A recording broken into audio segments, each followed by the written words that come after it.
All right, we are back once again. We are here looking for the good old shiny Tepig. How's everyone doing today?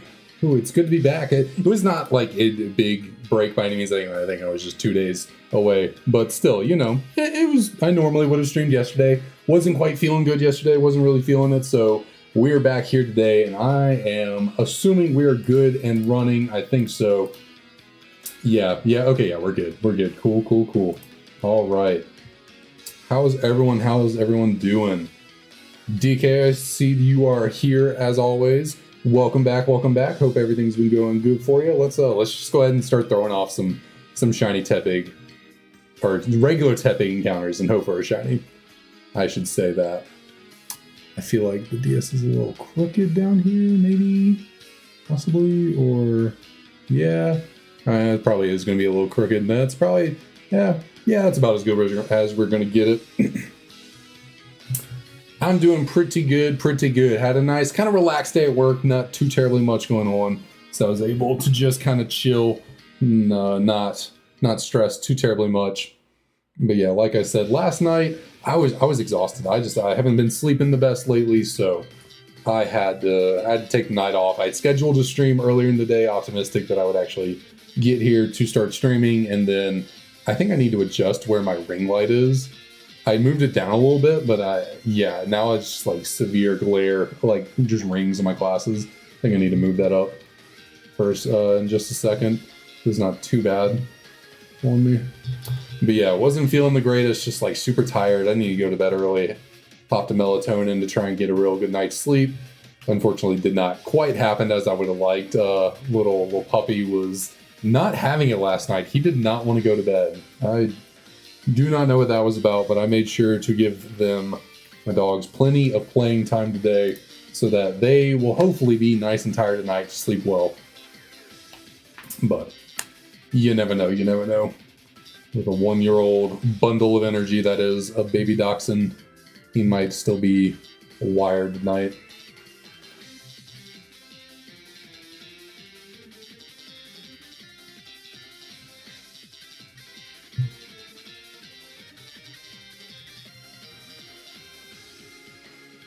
Yeah, the day felt long just because it was just a slower day. It didn't feel all that too terribly long. I occupy myself a fair bit even when there's not too much going on at work, but I still had a decent bit. I had some emails to send, some calls to join, so wasn't a complete and total day off, but was not as hectic as a lot of days recently have been with work.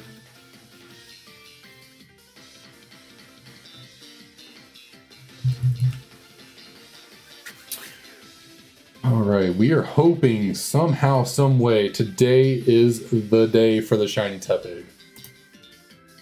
I think we are due for it. It is due time. We need that shiny boy here and now.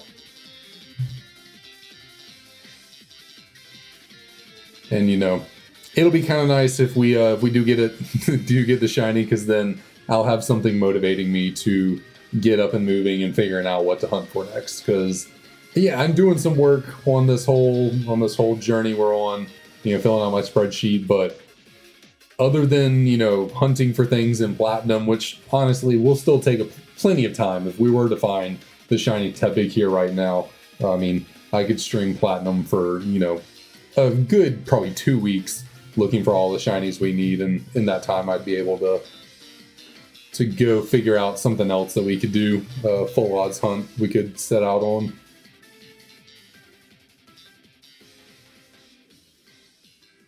Good Lord. 3,000 pounds of cement bags. That is a lot. That's a lot. There's no other way to put that. That's a lot. Goodness. Yeah, hope you take it easy and just kind of chill the rest of the day. For sure. Hunting a modest wireless. Well, you should be able to find that in a decent bit of time. Are you looking in the Victory Road? 3,100 bags. Goodness. Yeah, that's some work. Oh yeah, a good long hot shower. Nothing will melt away my like just stress or whatever it is for the day than just hopping in the shower and just letting. Yeah, a good long warm like hot shower is unmatched. People always say, "Oh, it's bad for your skin," something like that. But well, you know, and cold showers are better for you. But I don't know. My brain tells me otherwise. My brain says, "Hey, this hot shower is amazing."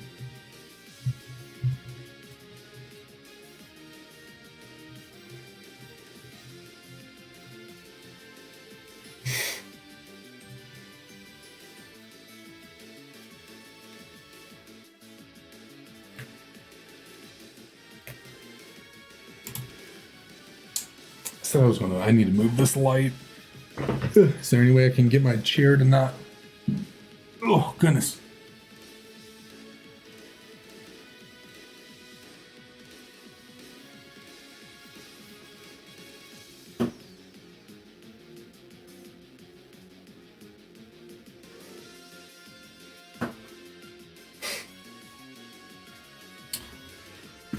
All right, there we go. If I can get back in the chair.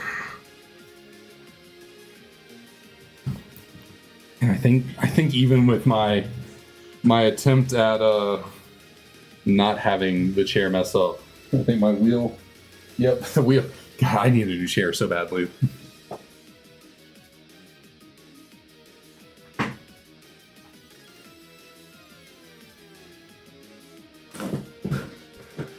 I just keep spending my money on other things.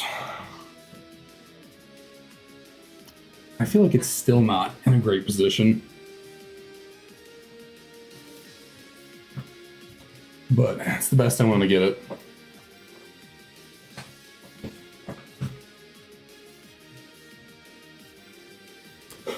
Maybe. I don't know. It'll be really nice when I actually get capture cards for this. I'll be able to sit much more comfortably. I kind of have to sit at a weird angle to actually. Not.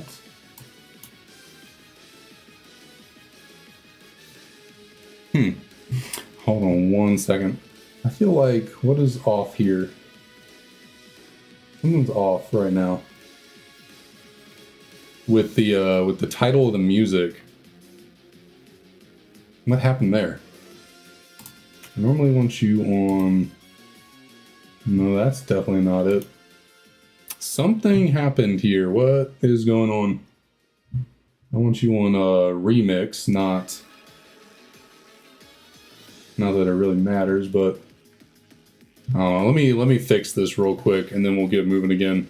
What happened to my music title? No,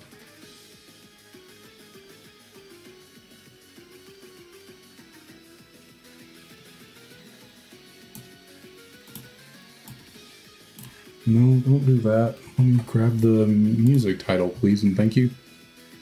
Well, it got moved somehow. Okay, what are we doing? Why? Yeah, I just want to freaking grab the thing down here. Come on. What was happening there? Still, though, I think I need to... I don't know how that got moved. But I still need to fix the... Sorry, one second. I'm gonna have to move it back anyways after doing this. Something... I don't know what happened here. Something got messed up.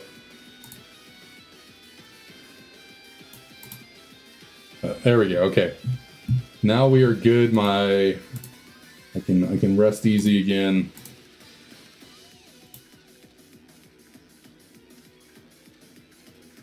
All right, we're good to go. We're good to go. Okay. Okay.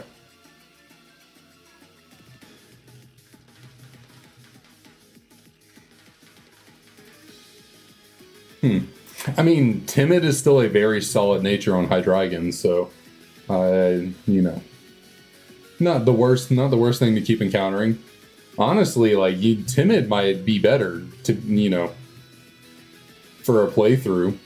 The Hydreigon hits pretty hard to begin with, but being able to make sure you outspeed things, I mean, honestly, timid might be the way to look.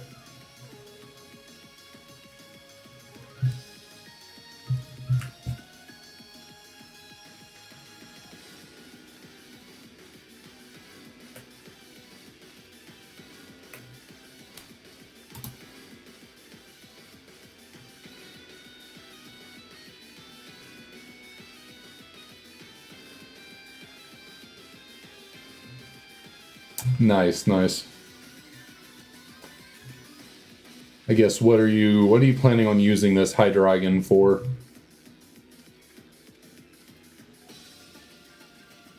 Taking on the Elite Four, Pokemon World Tournament, Battle Subway.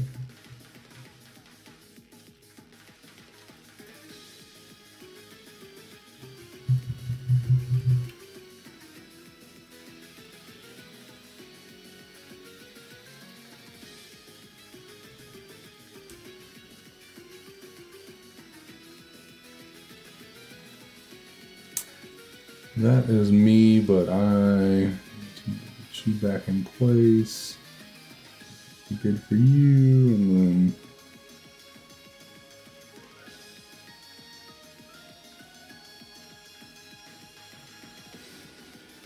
then... Okay, this is better, this is better. Well, I feel like I need to come down a little bit.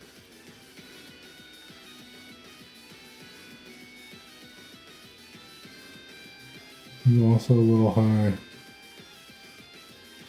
Alright. Sorry. My bad. We are good. Battle Subway, the monsters. Gotcha. What's the team you're looking for? Hydreigon and what else? I imagine, I'm gonna guess Excadrill and... Let's see, Hydreigon, Excadrill, and... Oh man, what would be the last one?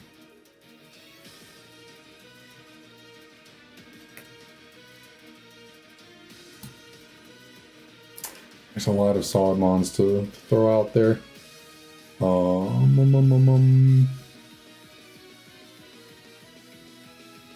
Terrakion and Gyarados. Gotcha.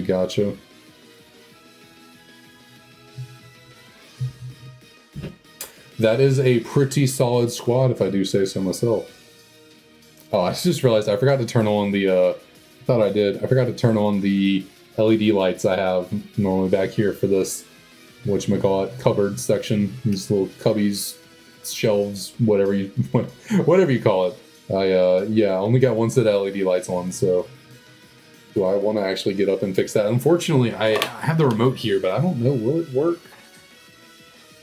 I think these are very cheap lights. I don't know if the receiver will pick it up from where I am. I normally have to get up and I'm just going to keep spamming the button and hopefully it gets it while I'm going around.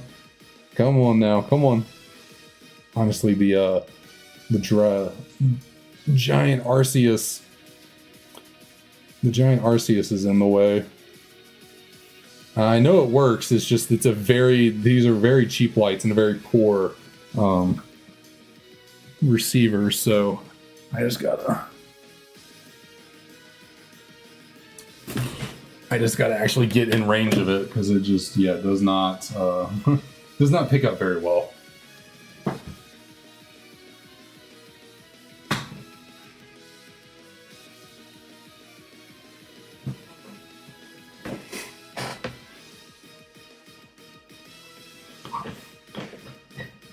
Yeah, they were like the cheapest LED strip lights you could get from Target. I was looking at them, I saw the expensive ones, was thinking about it, and then I saw the cheaper ones. They're like $16 a piece. So I said, yeah, screw these $50 ones. I can get by with the $16 ones just as well. I mean, other than the fact that the remotes don't pick up the range very well, I mean, they light up perfectly fine. They might die faster than the other ones would have died, but I'll cross that bridge when I get there.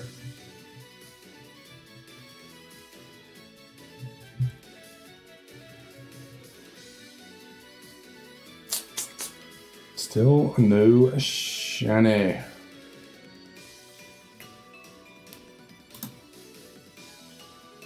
My drinks for my drinks.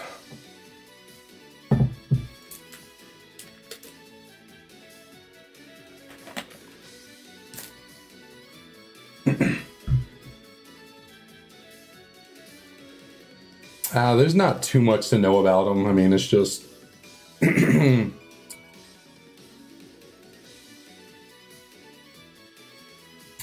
I mean, you don't need a crazy setup, like... I'm by far from like professional in my setup. Yeah, like I said, the strip lights are all super cheap from Target. The little white cubbies back here with everything in it were, just cheap ones from Target. I got a folding desk over here that has the Dragonite on it.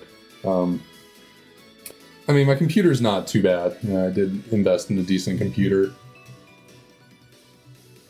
And then my lighting, I mean, I have 2 ring lights and then just 2 desk lamps that are lighting up my setup here. So definitely do not have super professional lighting by any means.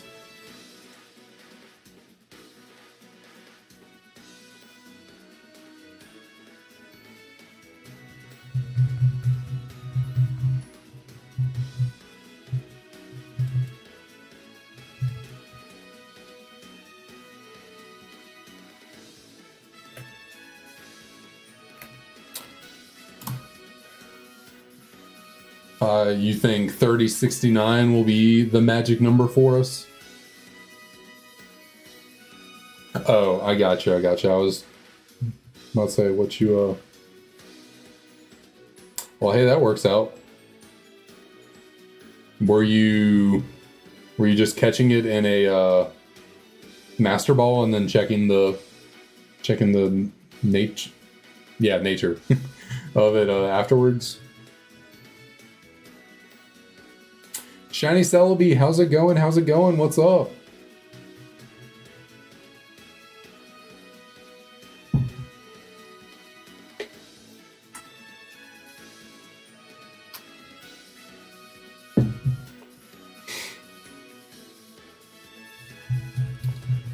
But we can throw out a singular encounter for 3069 and see if the luck is in fact here for that number. We will see.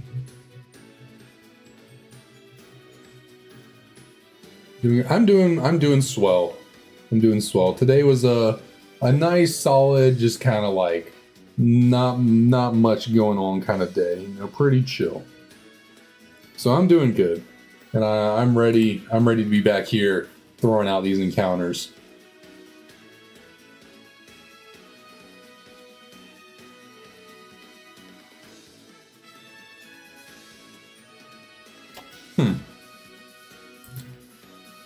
I did not think Terrakion would be that easy. I can't remember the last time I actually went out of my way to catch Terrakion, but thought legendaries were typically, they've definitely, I think, been slowly working towards making legendaries not quite as difficult to catch, which is nice because, yeah, there was a while where it was like, catching legendaries was just miserable.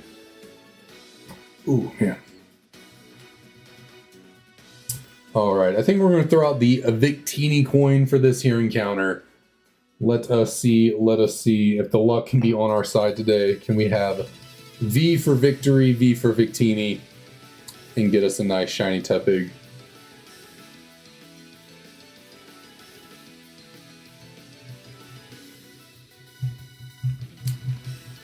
So, DK's calling heads. Let's see, heads. Whoa, who do we want to give? Actually, okay. Yeah, how about this? We're gonna flip. Which of these two is going to be heads? We'll say Japanese is heads for this flip, and then English is tails. Oh God, I dropped it. Well, it's tails. So the English copy is, Actually, am I doing this correct? It doesn't. We'll flip it again. Okay, English is heads this time, and Japanese is tails. Oh, God. Oh. Okay, we did get heads. Okay, all right. So that whole convoluted mess of whatever that was just now, we'll check out the English copy right here to find our nice little shiny Tepig at 3069. Not quite.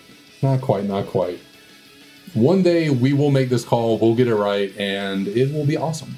But today is not the day, unfortunately.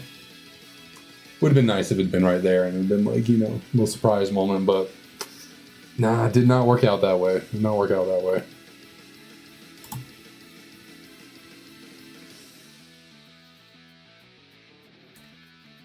Unfort.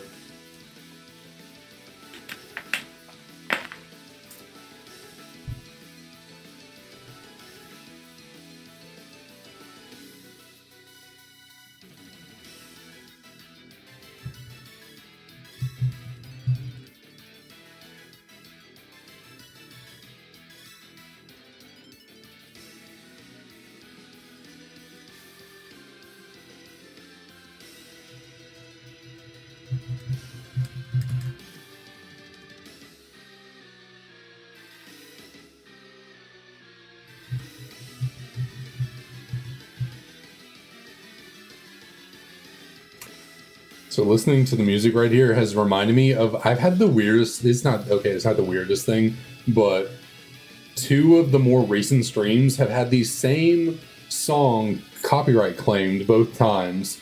And the first time I was a little confused because it said the copyright claim was for a song called Cynthia by Lofty. So I was assuming it was a Cynthia theme, from the Pokemon games. And I was like, okay, it makes sense. Cynthia's a popular theme. It would make sense that would be one that's more maybe scrutinized for usage. And so they would be going out of their way to, copyright claim it. And when that first one came through, I was a little confused because the time that it was suggesting it happened was during a Snow Point City remix or whatever. So I was a little bit like, strange, whatever. I'll just I meant to mute the portion of the stream that got claimed. I accidentally removed it. So there's this one stream, I don't remember which one it was. If you went back and watched it, it's a few hours deep into it, but there's a random point where the stream just like jumps ahead by 2 minutes because it cut that portion out. I meant to just mute it, but anyways, like 2 or 3 streams ago though, the same song, the Snow Point City remix, got copyright claimed again for the Cynthia by Lofty whatever. And so yeah, I went back, I listened to it, and I was like, I don't know why this, it's only like the middle like minute of the song that gets claimed, and I'm just sitting here like, I don't know what about this is Cynthia related. I don't know enough about music and all that. Like maybe there's some melodies or beats in there that are copyrighted. Honestly, no clue. But yeah, anyways, I removed that Snow Point City remix song from the playlist. So hopefully, why can I not? Okay, I can get these fingers crossed. These ones did not want to do it for a second. Fingers crossed. Good Lord, I couldn't get these. Fingers crossed we don't have issues again. Which honestly, I know we will. I know that's just the nature of it. I'm using remix themes from a very popular game series that is definitely going to have, copyright. So there definitely will come a time where I sit down and devote myself to putting together a playlist that is like copyright-free music for certain. But as of right now, we're rocking with this and hope it doesn't hurt us too much.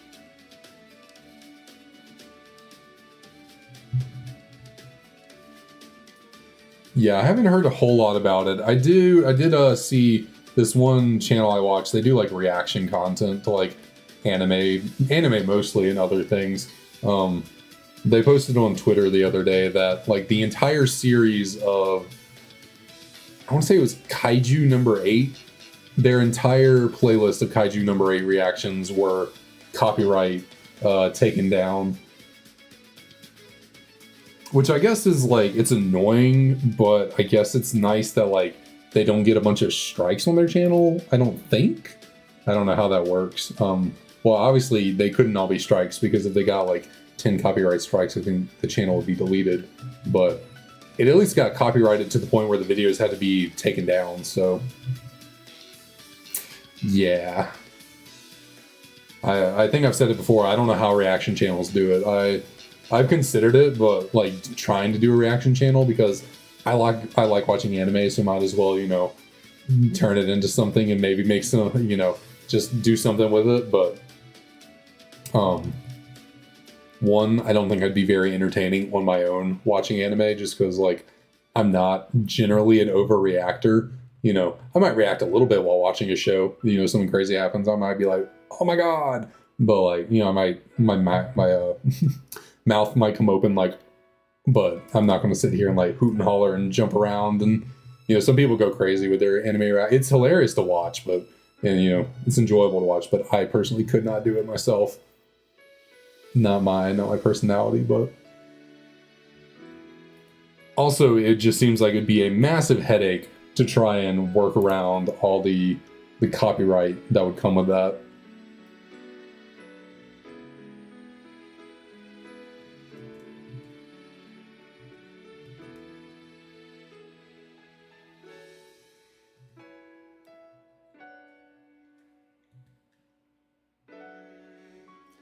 I think more, I you can kind of understand it, but at the same time, it's like, I feel like some of these companies should just get with the times and accept that a lot of times the content, the reaction content and all that helps their series do better and like gets more people to watch it than anything. Like, you know, I think the big part is they don't want people stealing their views. Maybe like they don't want people to just only watch the reaction of a show and not the actual episode. But then, like, how many people are actually just going to watch a reaction to something and not have watched it themselves? I don't know. I feel like it's just weird. I can kind of also get it from, like, you don't want people just making money off of your own work kind of thing.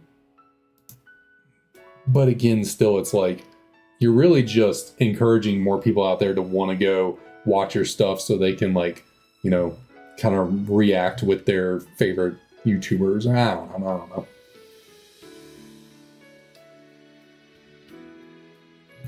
Yeah, it depends on, like, it depends on how people react to it. Like, there's some people who react, you know, there's definitely some reaction channels I've seen out there where I'm like, okay, you're doing too much. This is like just not like, this isn't it. Like, this isn't for me. I've certainly seen those kind of reaction channels out there where I'm like, you doing way too much.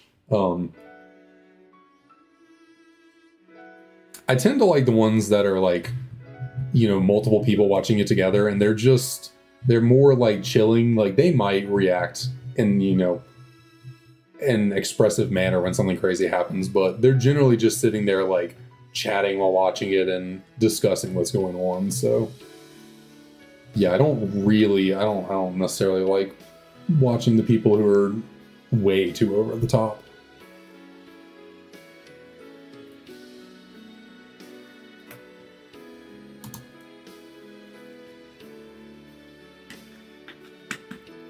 I've honestly never even heard of them. I don't know who that is.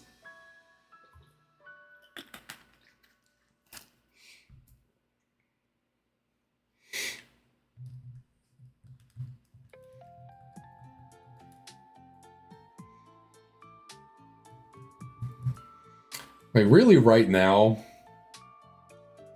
there was a while where there were like a couple more, like, there's certainly some reaction channels I kind of stopped watching. Like, there was this one channel called RTTV, and for a while I liked watching their reactions to like anime and stuff, but I don't know, after a minute it kind of, I don't know, something about their reactions got a little stale. I don't know what it was. I just stopped enjoying it as much. And there was another channel just called Blind Wave. They're more subdued kind of guys who are just, you know, again, like, I guess I kind of just drifted away from their content. You know, didn't really do anything wrong. It just kind of got to a point where I was just not as interested in watching their stuff anymore.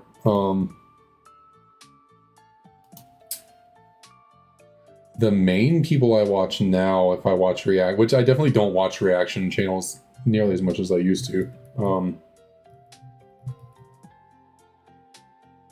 My favorite channel is your boy Roshi. They're really funny. They're a fun group to watch react to stuff. And then the only other two I really watch are called like Studio Gek, which they're a fairly newer channel. And then the other one is Previewed. Those are like the three reaction channels I mainly watch right now.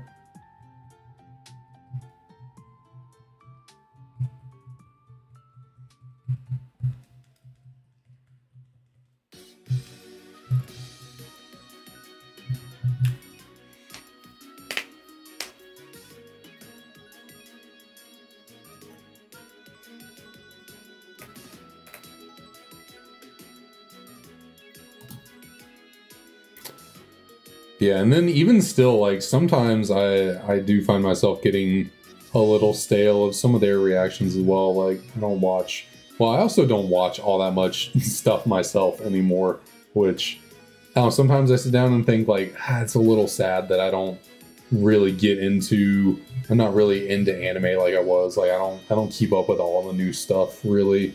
And there was a whole laundry list of things I wanted to watch that I've just never gotten around to. My Crunchyroll watch list is just filled to the brim with things I have never touched and probably never will. And then I don't really watch any other stuff outside of that much anymore either. Like I used to be into watching the Star Wars and Marvel Disney Plus shows, but recently I just have not enjoyed those very much, so I stopped watching them. And then I feel like Netflix never puts out anything good anymore, so I haven't watched really anything on Netflix in a hot minute. Can we reset? Hello? I don't know why that DS did not want to go. So yeah, I haven't watched Netflix in a while.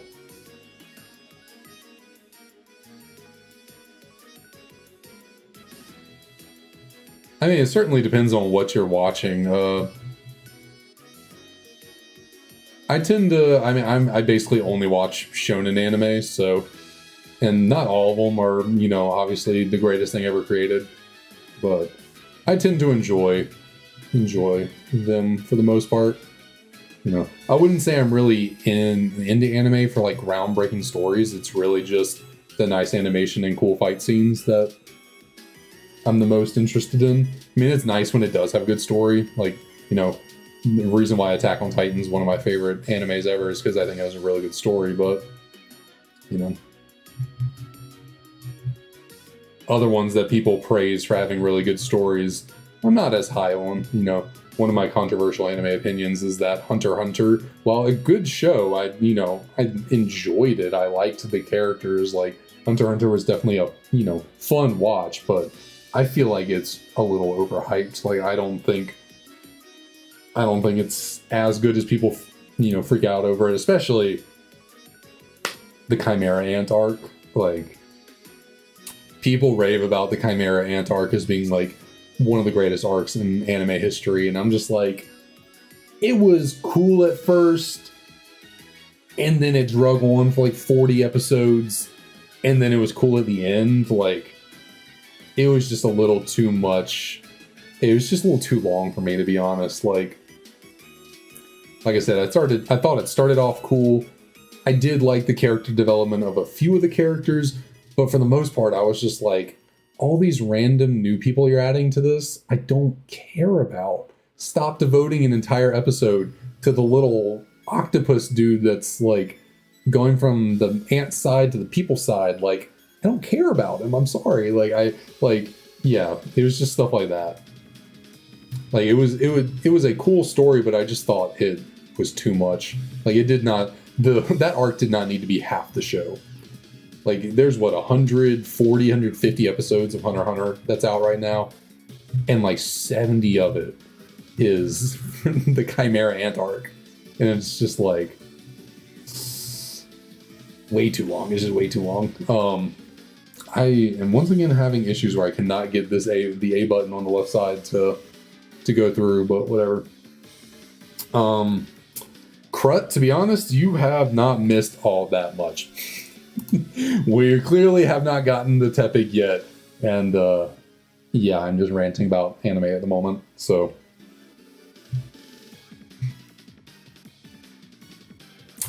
No worries, DK. Go do what you gotta do.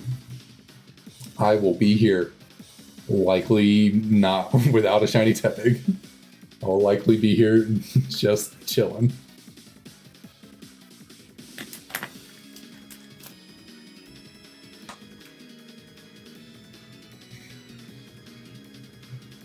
Alright, chat, while he's gone, we're gonna get the shiny Tepig right now, okay?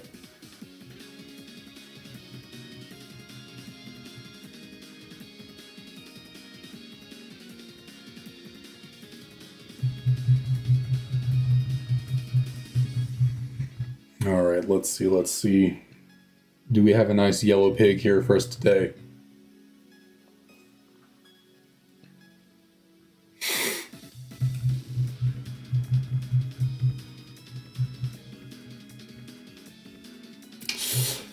Ooh, that's tough. Sorry to hear about that.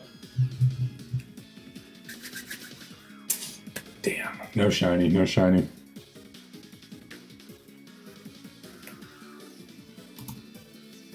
Well, did you were you able to talk to them at least?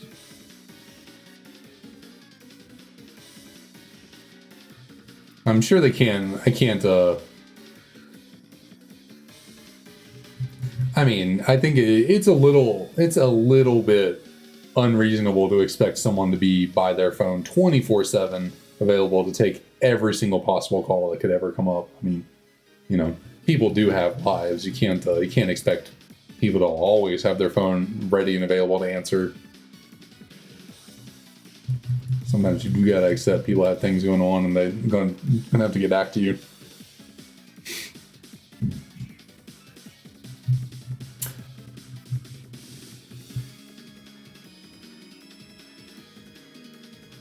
Yeah, okay, I feel you. I feel you.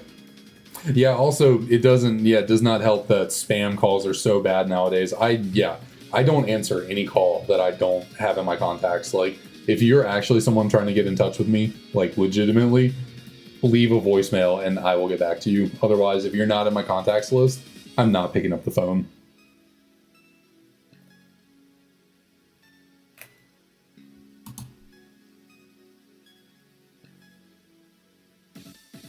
Like, especially because you answer a spam call one time, they know now that you answered the call, and so they're just gonna start calling you more. They're gonna be like, okay, this person actually picks up. Go, go, go. We're gonna get them. You can't give them any ammo. They got to think that you're unreachable, and they will leave you alone.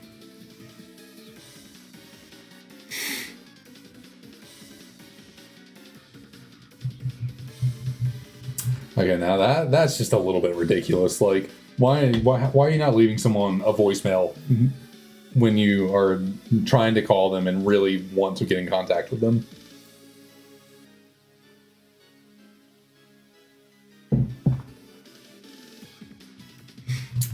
That's just a bit silly.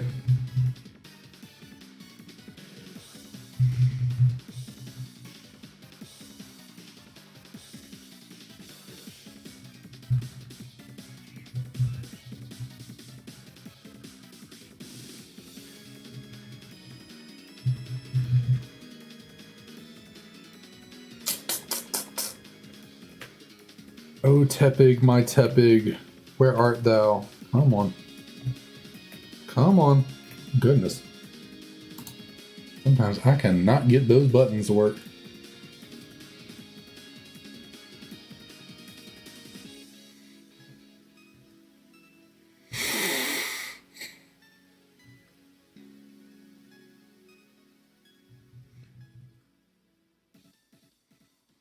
We are about to hit the clean 3,100 encounters. Hoo boy, ho boy.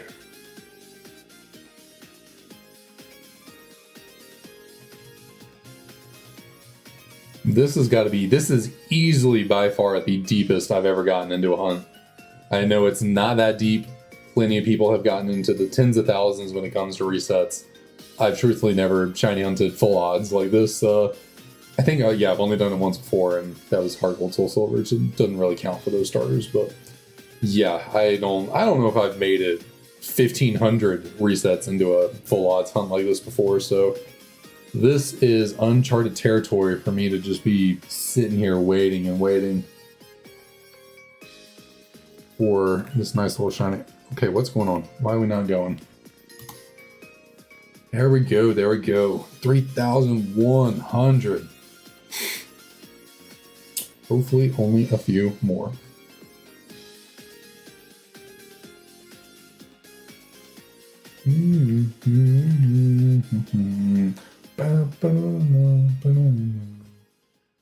Just one thing I never checked. Okay, we are good on the music. We are good. We are good. All right, come on, Bianca. Come on. Let's see it. Let's see it. I want to see this little boy shine. He might look a little sickly when he's shiny. You know, that yellow, the yellow don't look quite healthy on shiny Tepig, gotta be honest, but hey, that is okay. We're not truthfully here for the shiny Tepig. We're here to eventually get a shiny on board.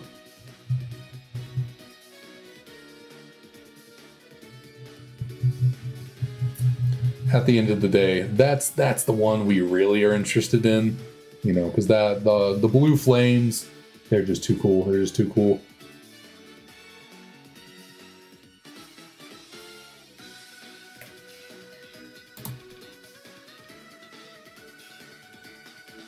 All right. Anyone else have anything interesting and fun going on recently?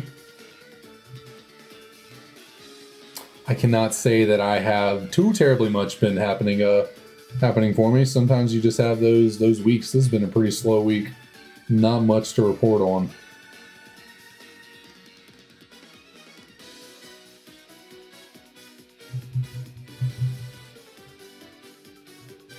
Which is fine. Sometimes I feel like I just am constantly going, just have too much happening. Yo, that is sick, Justin. That's awesome. Shiny Zekrom and Alpha Sapphire, congrats. I wish I could say at some point I'll be getting a shiny Zekrom, but unfortunately in these games, Zekrom's shiny locked, so that's sweet though. That's sweet. I never did any shiny hunting in Oras and those whatchamacallit, those Hoopa rings. I just went around, I just caught everything. I did not do any shiny hunting. But how many encounters did it take you? Hopefully not too insanely long.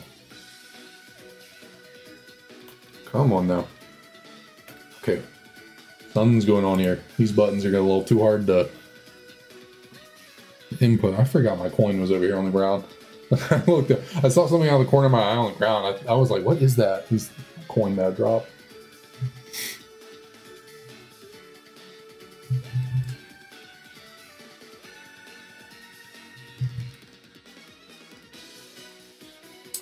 Okay, so, I mean, that's a decent amount of time, Hunting for shiny Snivy with a jumbo mark.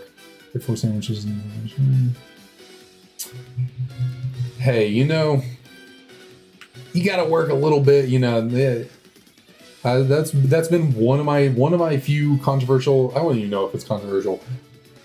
It's like, it's fun that shinies are much easier to find in Scarlet Violet. You know, it makes for a good time to, you know, really find those shinies. Sometimes it's like, you know, the thrill of the hunt can really make it worth it. So hey, the longer that Snivy makes you wait, the more epic it's going to be when you find it. So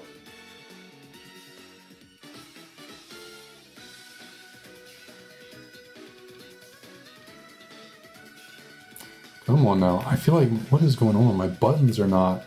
Which button is not working? I am pressing with, feels like, pretty good force, and this DS is not wanting to reset. Oh, goodness. Okay. Also, I'll say Josh, Justin, I don't think I've seen y'all here before. Maybe y'all have hung out before, but maybe first-time chatters. Whatever it is, welcome. Hope y'all are having fun here.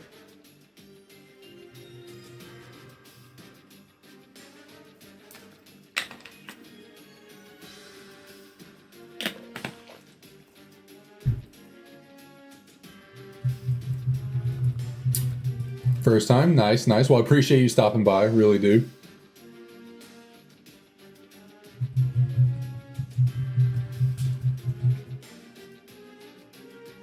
Nice. Well, thank y'all. Really appreciate it. It is certainly nice to have some company doing these hunts. Because sometimes sitting here just smashing these buttons, it can get you going a little loopy.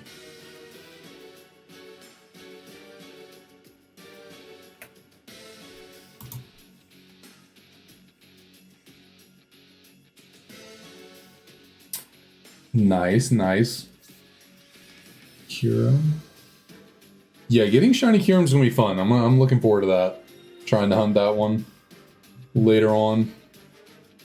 I get the feeling you're more than likely gonna get it in Alpha Sapphire, but hey, you never know. I mean, the odds are still pretty low, and even though the base odds have been, lowered in Gen 6, but it could still come through in Gen 5.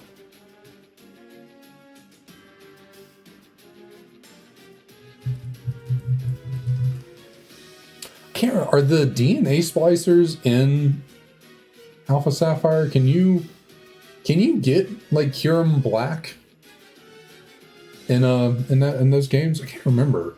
I feel like you should be able to, but for some reason I cannot recall there actually being DNA splicers. Maybe you. No. I think you have to defuse the Kyurem forms in order to send them up into newer games. But you definitely can use like Kyurem Black and all that. Huh. What up, DK? What up? How was it? You've told me what that is before, but I cannot remember. What you went and just checked out?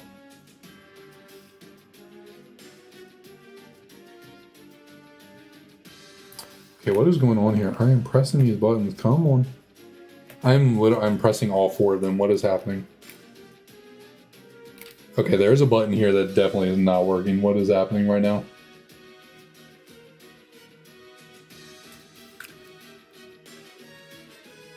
I mean, I can hear all of them triggering. Why is it not resetting?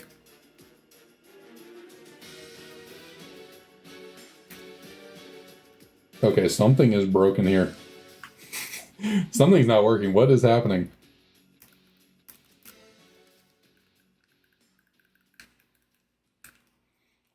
Okay, sorry for the difficulties. This thing does not want to reset.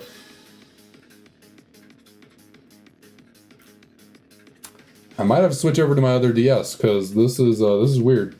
I am pressing all the buttons necessary. Left, right, start, select.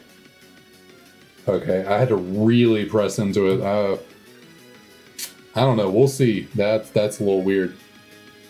We might have to abandon this DS, which is unfortunate because this is my I wouldn't say lifelong childhood DS, but it's the one I have personally had for a while. Whereas my other 2 DSs are new ones I bought recently, which I guess is fair why they work better. They are new, but new. Well, no DS is new, but y'all get what I mean. I'm rambling, sorry. And I think, did I need to add, I think I need to add that for wherever we were just then.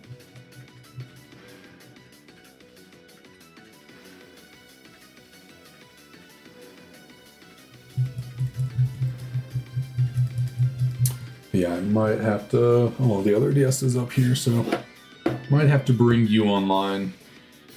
Bit unfortunate. Feel like something is off here. I need to remove you a little bit.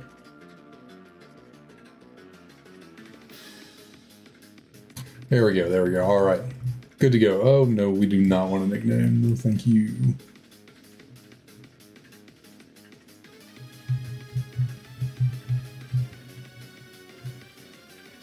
That would be a cool number. We can work with that. We can work with that.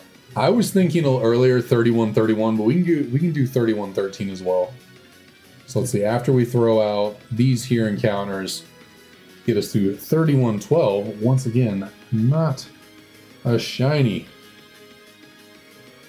Like, I don't know. We'll see. I might be able to make this work, but I gotta really push into it.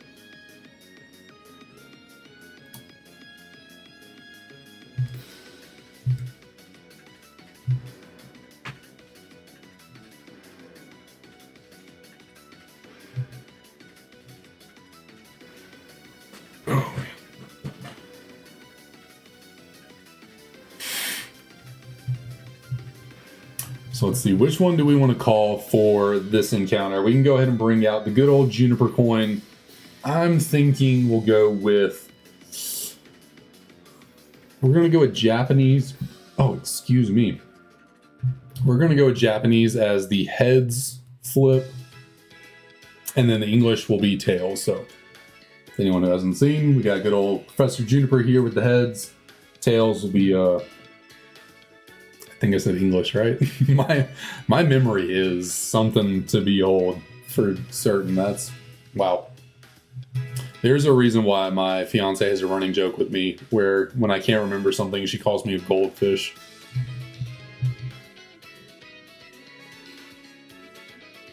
Because I often feel like I have the memory of a goldfish.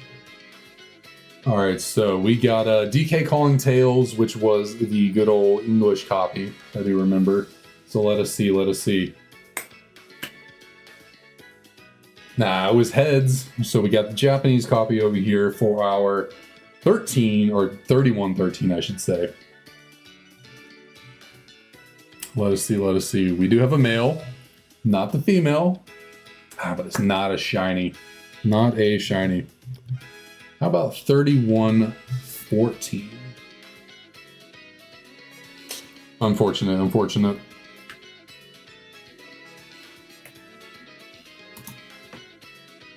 At this point, the coins have not come through for us at all yet. We've probably done those kind of coin flips a solid 30 plus times. Clearly, they have not worked once.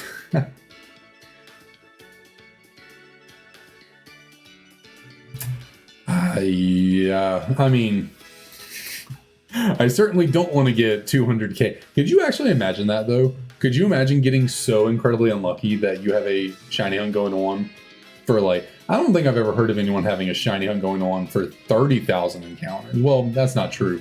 I think I did recently. I don't know if y'all know of or have watched True Green 7. He does like a annual Pokemon Awards video. I watched that recently, and the I guess shiny reaction of the year was someone who was hunting for a shiny Feebas. Now, granted, it wasn't the fact that like they didn't get a shiny for 3 years or something. It's how they were hunting it. So like they got shinies, they just didn't get the shiny Feebas they were looking for. And I think it took a long time for them to eventually get that shiny Feebas, and they freaked out over it. But yeah, a straight up hunt where like you don't get any shiny for, I don't think I've heard of any shiny hunts going for over 30,000 encounters without like a single shiny showing up of some kind. It's probably happened, but I've never heard of it. Okay, there we go. Goodness. But that would be something to get known for. Be like, oh yeah, this guy's been soft resetting for a Tepig for 4 years and he's never gotten it. He's on 150,000 resets. That would be my luck, to be honest. That would be my luck.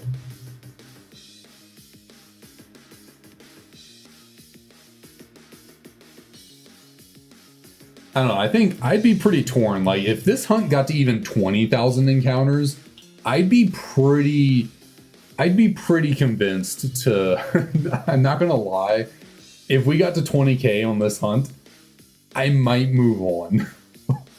Not going to lie. Because the thing is, with Tepig, I could always hunt it through breeding and make the odds so much higher. Because I've looked into it. When I can pseudo method breed and have the shiny charm, it makes the shiny odds 8 times more likely. So, truthfully, like I could hunt for the Tepig in a much more efficient way by doing pseudo method breeding with the shiny charm. Like I will be 8 times more likely to get a shiny that way. Okay, I think it might be getting time to switch DSs here. This is getting a little crazy, but so like I don't know if I want to waste too much time, going forever on this, because there are some hunts where I genuinely have to full odds hunt like this, where I just have to deal with the 1 in 8,192 chance. Technically, Tepig is not one of them. I can just breed for it. So if this hunt does go on for too terribly long, like 20k, it might be one of those things where like we stop at 20k and then like later down the road for maybe the last shiny Tepig, we bring this back. Like that would be my thing. Like maybe not truly quit it, but like I got to get 3 Tepigs anyways, so we might just maybe not quit this, but put it on pause for a minute while we go and do other stuff. And then, you know, after 2 Masuda method hunts of getting 2 other shiny Tepigs, maybe we come back to this and pick up the hunt, you know, there.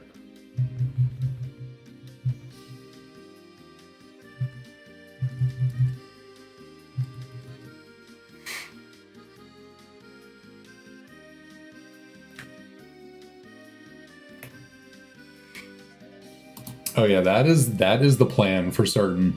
I was thinking for a while that I would do more like, you know, after getting the Tepig, I could go do some wild encounter hunts in Flossessie Ranch and get something cool there, or, you know, this, that, and the other. But after sitting here and really thinking about it, you know, really noticing how long this is in fact taking, if I'm going to shiny hunt as optimally as I can after this, so any Pokemon that can be caught with higher odds than base, I'm going to be doing it. So if a Pokemon can be caught with the Cute Charm glitch in Gen 4, I'm doing that. If the Pokemon can be Masuda method, you know, bred for with the Shiny Charm in this game, I'm doing that. Shoot, if there are Pokemon in Generation 4 that can't be used the Cute Charm glitch on, but I can like radar hunt them, maybe, you know, maybe I learn how to do the Poke Radar in Gen 4 and we hunt that way because it boosts the odds. Like, I'm certainly, yeah, I'm going to, after this Tepig hunt, I'm going to be shiny hunting as optimally as possible from that point on.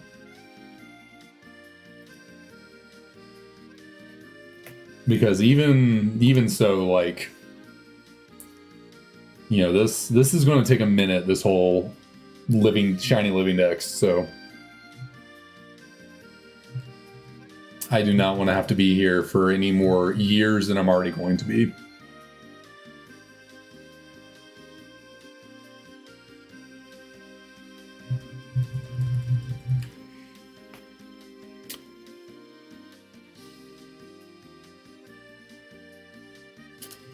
You say Bouffant with Reckless Life Orb boosted head smash. Really? That took down a Flygon? Was it head charge or head smash? Because I think Flygon would resist head smash. And I maybe you could still take it out depending on the HP of your Flygon, but I feel like head charge would be the one that would do more damage and more likely take out the... Because yeah, I think head charge is Bouffant's signature move, which is like a kind of like a head smash with recoil, but just normal type.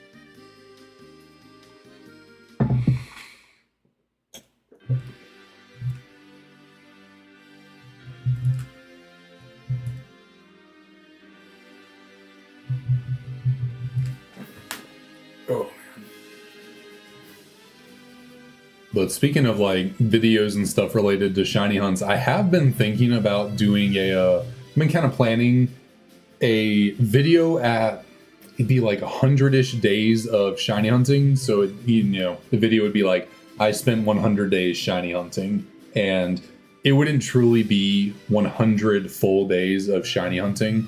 It would just be like, you know, from this day to this day, which was 100 days, I shiny hunted. It wasn't every day, but, you know.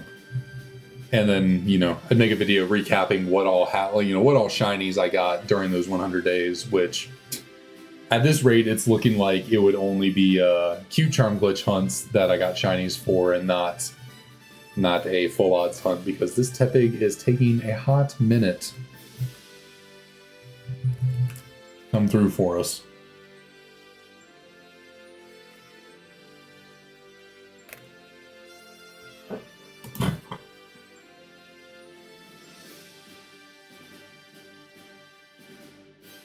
Nice, nice. How many train cars are there? Because I do not know. I have never done the battle subway. That is just like, yeah, one thing I've just never tried in Gen 5.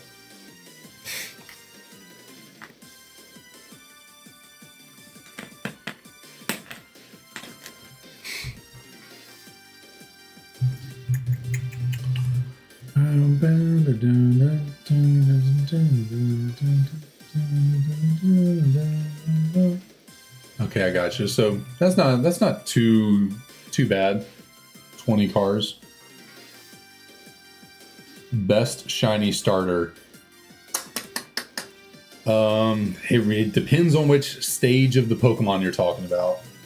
I think the best base form shiny, so like, you know, the Pokemon you choose here at the beginning,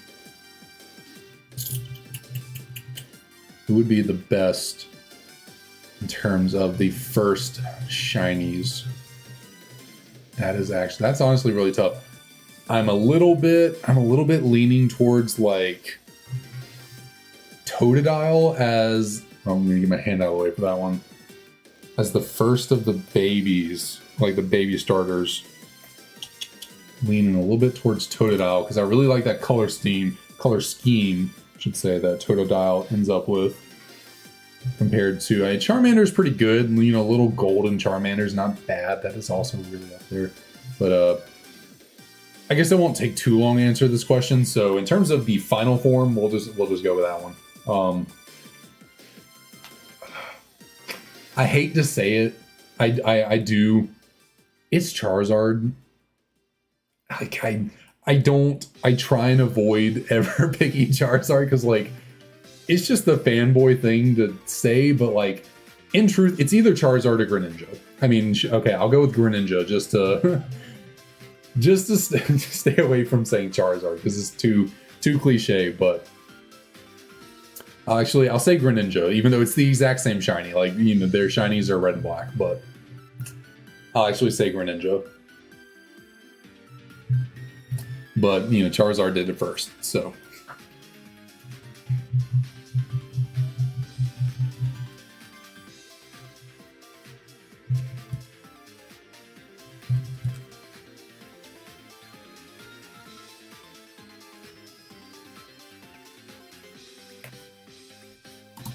But also, Ancient J, appreciate you stopping on in here. I don't believe I've seen you here before, so welcome.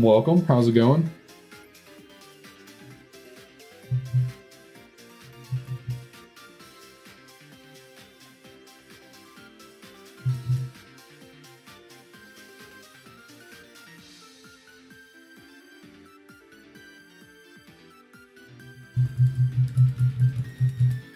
I'll say a sleeper, like a... Okay, I don't know if y'all have y'all ever seen Shiny Cyndaquil in Generation 2? Anyone know what I'm talking about? Because the shiny that Cyndaquil has now is not its original shiny. Cyndaquil had a different shiny in Gen 2. And I think that is a very underrated, and that might be the best shiny of any, which it probably carries through the line. Honestly, I've never really checked it out. Typhlosion might have the same exact shiny in Quilava, so that honestly might be the best. But yeah, shiny Cyndaquil from Gen 2 it's effectively just if you gave Typhlosion and the whole line the same color scheme as Hisuian Typhlosion. So I don't know if I have anything to pull this up on.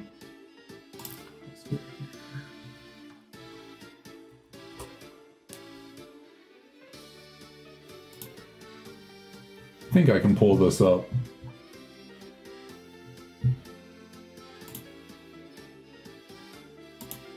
If the proper window appears, maybe. Do I have to, here, properties.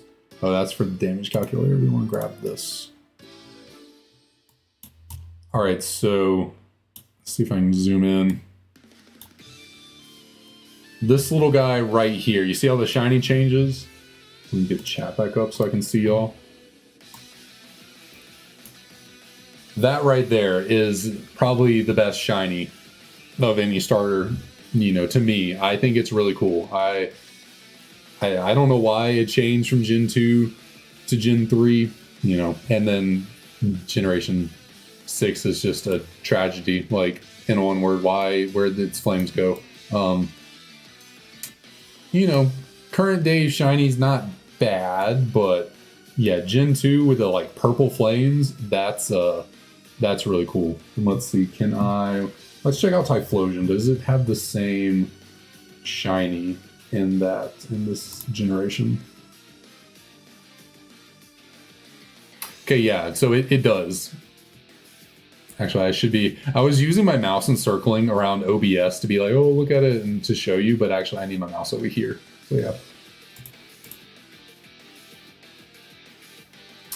So yeah, shiny Typhlosion, which this is the worst of the Typhlosion sprites from Gen 2 that they're using, but you can still see like the purplish, like shiny flames is really cool, and I wish they had kept it up throughout the generations, because yeah, clearly this is so much better than this. And then look what they did to this man. Why can y'all not see my mouse now? What is going on? Okay, here we go. Look what they did to him. Look at that. That's a tragedy. Truly tragedy. Luckily, I think they, well, no, not what I meant to do. No? Did they not rectify it in... I don't know why the Gen 9, but, I mean, I think they're trying to bring that back, so, yeah. Sorry, a little detour there to talk about old school shiny Tepig, but...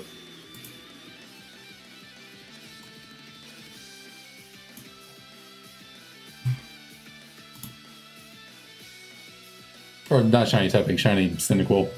I got Tepig on the brain. Sorry.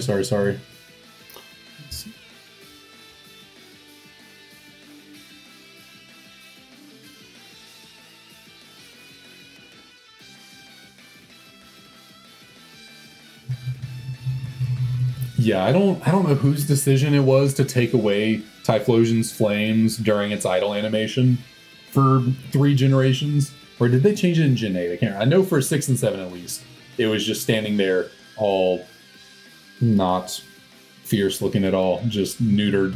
But yeah.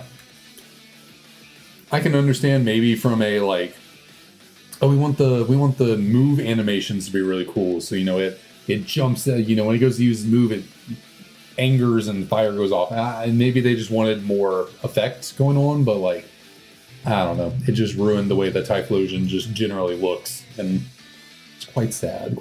But yeah, I think they are trying to rectify it. So at least they're trying to make amends for that egregious error.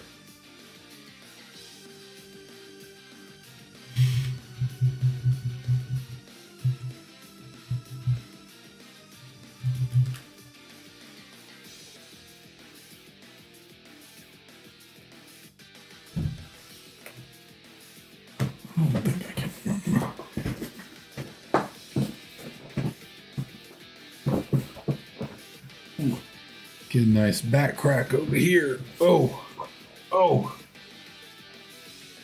Sorry, sometimes I gotta loosen up. You know, it really takes a lot to sit here and mash the A button, so you know you gotta keep limber. You gotta keep mobile. Never know when you need to throw the chair back and jump up and scream, "Oh my god, it's a shiny!" You don't want to pull a hamstring celebrating a shiny. So, you know, I'm not even remotely stretching my hamstring though. Is the thing, stretching it back.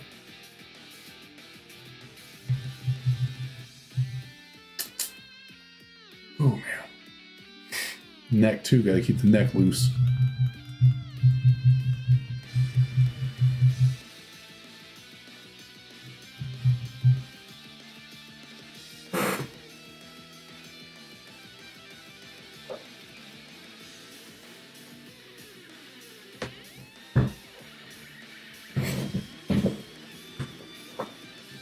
Let's scoot forward a little tiny bit.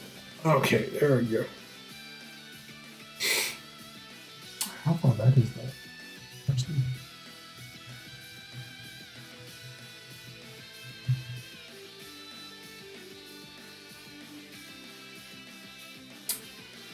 why does the Garbodor have Focus Blast? That I didn't even know Garbodor could learn Focus Blast. That's interesting.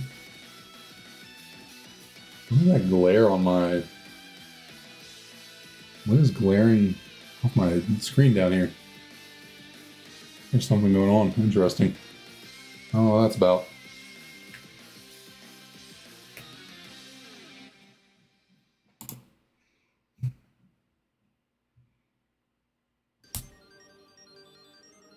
Is that this up here? How do I...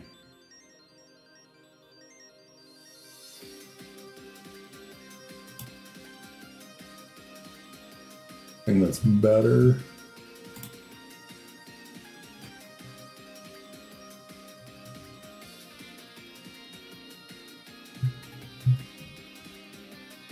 That is a very interesting set, though.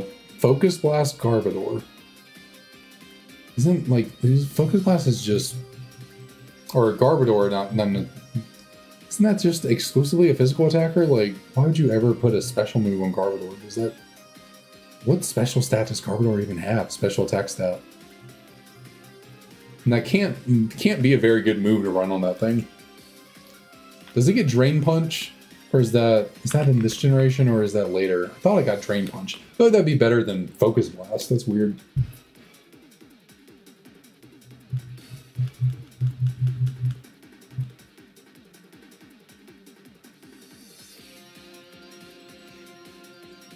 But also, Rock Wrecker Crustle is a that's a move and a Pokemon to use for sure. I don't remember the last time I willingly chose to use the move Rock Wrecker. It's been a while if I've ever used it on purpose.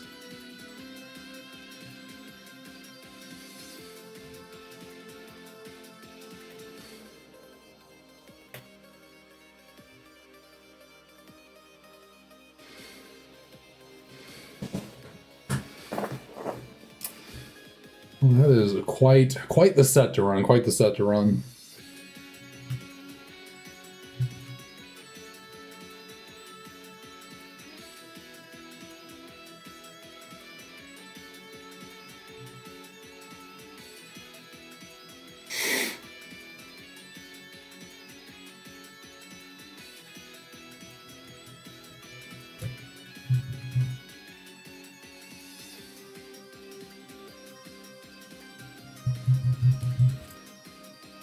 Oh goodness.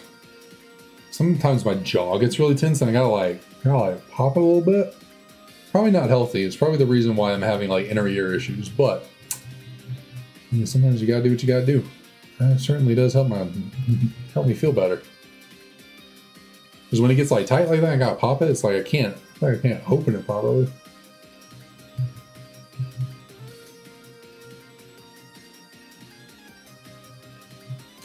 I needed the powerful versus Lapras. Fair enough. Fair enough. Wouldn't Lapras? No, Lapras isn't the world's speediest thing, but wouldn't it outspeed a Crustle? Like Crustle's pretty slow. Is it a sturdy Crustle? Or are you just relying on like living? I think she has Surf on that Lapras, right? Relying on living a hit with whatchamacallit, sturdy, and then taking out the Lapras that way.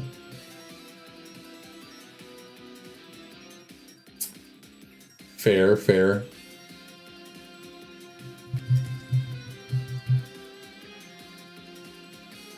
Were you doing like a bug run throughout the game? I don't remember you saying you were pulling out the good old crusty Crustle for anything. And that's a Pokemon I've never used in a game. I might have used it randomly in like random battles on Showdown, but I've never willingly chosen Crustle to be a Pokemon that I use in a playthrough. Fair enough. I should do that eventually. Sit down and play the game with Pokemon I've never used. Well, thank you so much, Mad Chicken Nuggets. I appreciate the kind words of encouragement. And welcome to the stream. Appreciate you dropping on by. Did I add to the counter thing? Did I click it in the last reset? I don't remember.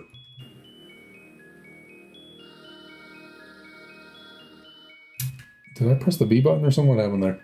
Oh, appreciate it. Thank you so much. Stoutland, Lapras, Flycaon, Roserade, Metagross, Crustle. You've never used a Metagross before? Props to you, props to you. I mean, I guess... Yeah, I guess it's actually generally tough to use a Metagross in a playthrough because it's like the only time it's ever available really in a game was Gen 3 at the end of the game. So you can't really use it for playthrough unless you like trade one over to a new save file. I guess the only time I've ever actually used a Metagross or a Beldum, the Beldum line in a playthrough was in Oras when they gave you a free shiny one at the very beginning of the game. Way back when it first came out. And it's the only time I've actually used one Metagross line for a playthrough of the game.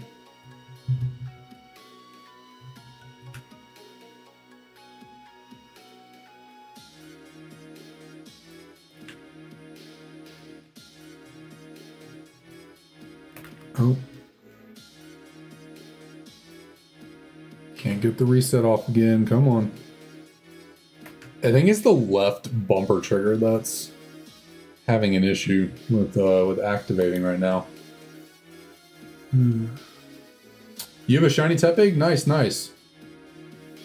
How did you come across that good old shiny? Did you find it in Scarlet Violet or do some hunting in Gen 5? Yeah, only knowing Takedown is quite the impediment on Beldum. But honestly, like, a Steel type early in the game, you know, you use a Steel type early enough on, the recoil from using Takedown is not, like, the biggest issue in the world. You know, early Pokemon in games, like, I'm talking about the shiny Beldum they give you in Oras. Yeah, no Pokemon really early in that game is able to touch it, so only knowing Takedown is not like the worst thing in the world to play through the game.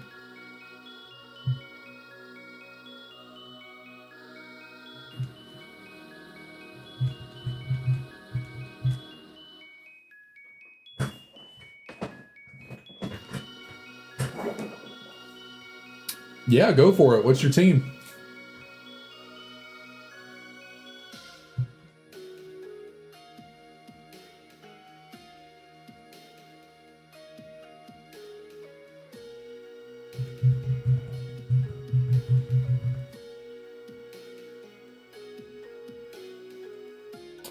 Well, I mean, early on, it's like the recoil can be a little annoying, sure, but, you know, early on, Pokemon are only hitting you with normal type attacks, and Beldum still has pretty good defense, so, like, even if you get crit, especially in Gen 6, like, you know, where I had this Beldum for my playthrough, the crits are only 1.5 times damage, not 2, so it was still pretty easy to use that thing in a playthrough. Plus, I mean, when you're playing through a vanilla game, like, it's, you know, you send out Beldum to take on some Zigzagoons and Poochyena early, they're only tackling it.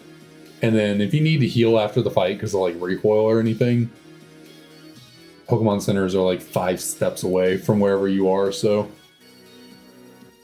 Yeah, using it early until it learns new moves was not, like, the worst thing in the world. Plus, it's pretty worth it, you know, to eventually have a Metagross by the end of the game.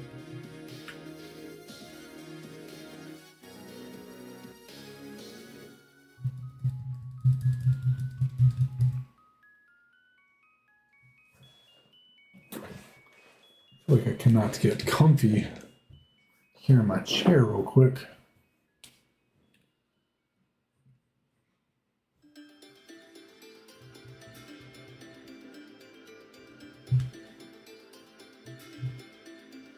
Maybe just sitting like this might be better, might be the way.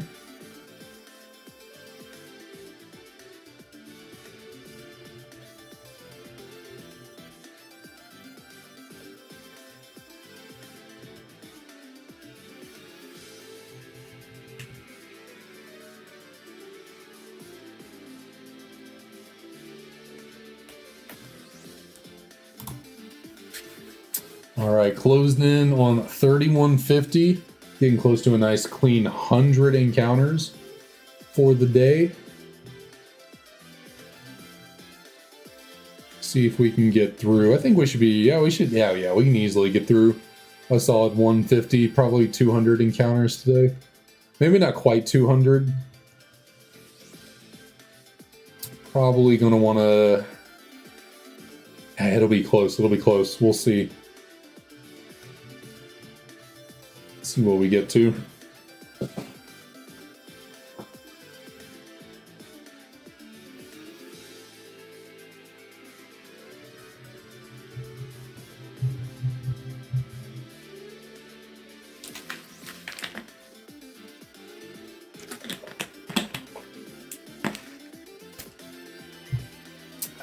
I'd like to say no, of course not. We're gonna get it right here, and I'm not gonna have to wait that long, but I can see it happening. I mean, it's got to happen eventually.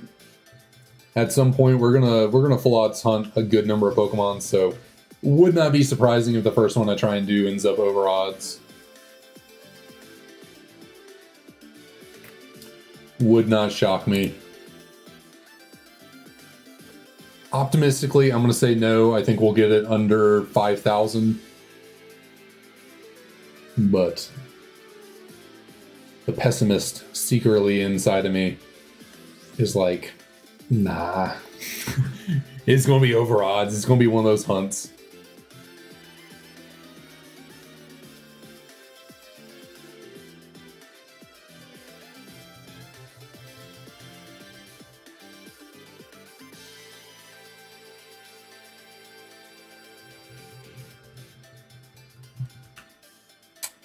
I'll say as long as we keep it under 10,000 encounters, as long as we keep it under 10K encounters, I'll be good. You know, it'll be a bit long, but you know, I don't want to end up in that like over 10K range and it just gets like really starts dragging on. I don't want that.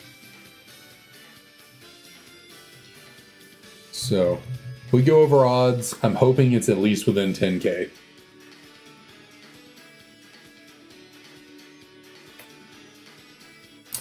Leo the Corgi, yo, what is up? How's it going? Thanks for dropping on by.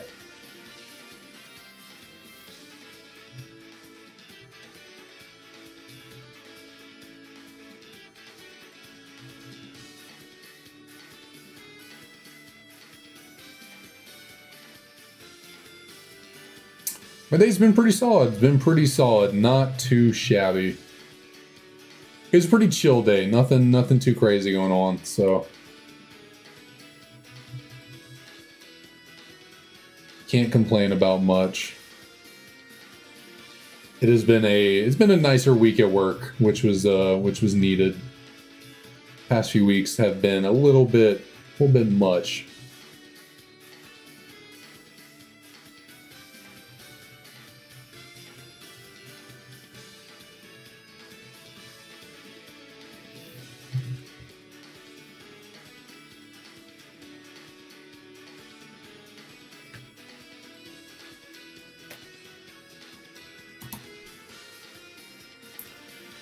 Greninja, Goodra, Weavile, Charizard, Metagross, Hawlucha. I don't know what you mean it's not the best team.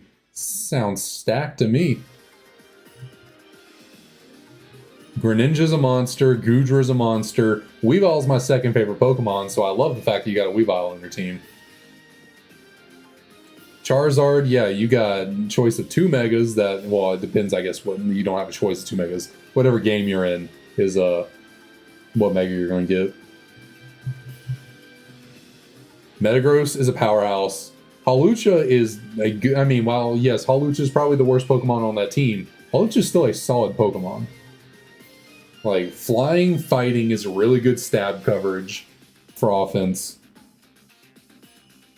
Flying Press... is Flying Press still the only move in Pokemon that does 2 types of damage? I cannot recall them having any other moves that deal like 2 different typings worth of damage, which I still think is super cool and like not talked about enough. That Hawlucha has a move that does flying and fighting damage at the same time. I know it's not the world's strongest move, and you know I don't think anyone ever really runs it when they use a Hawlucha like competitively, but I think it's pretty sweet.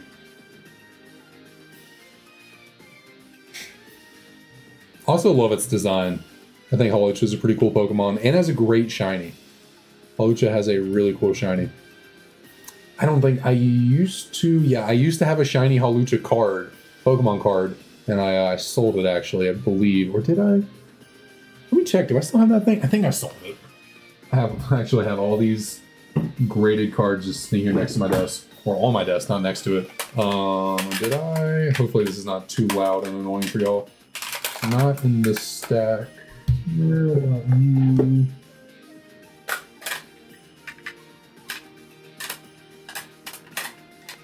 Okay, I think I sold it. Unfortunate. I mean, not unfortunate. I was probably I think I was looking to sell it, but I can do one of my favorite things ever and show off some Pokemon cards to the stream since I've already got them here. So we're in Gen 5. So here's a powerhouse of Gen 5 we got right here.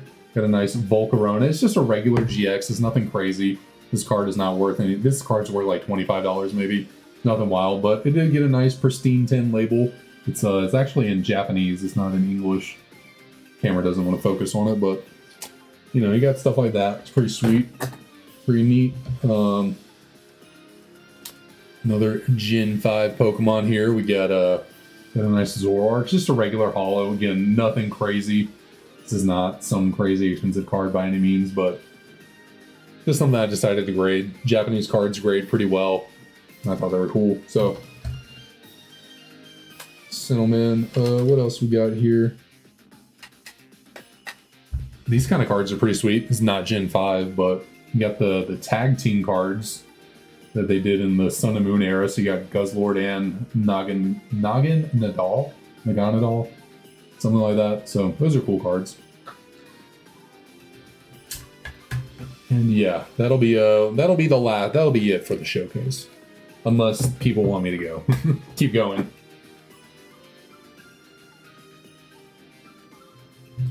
We'll get back to the shiny hunting though. That's what everyone's mainly here for. Actually, that's what you're all here for, because that's what the stream is titled and everything, so that's entirely why you're here. I don't think any of y'all clicked on this thinking, I really hope we talk about Pokemon cards today.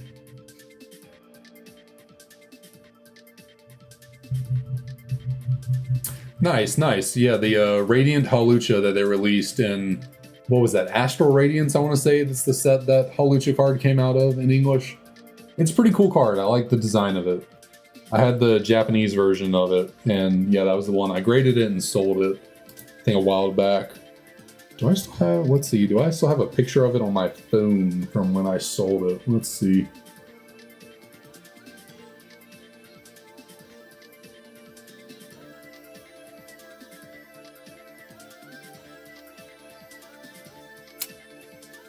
Oh, I gotta go to completed listings, not... Yeah, okay, so here we go.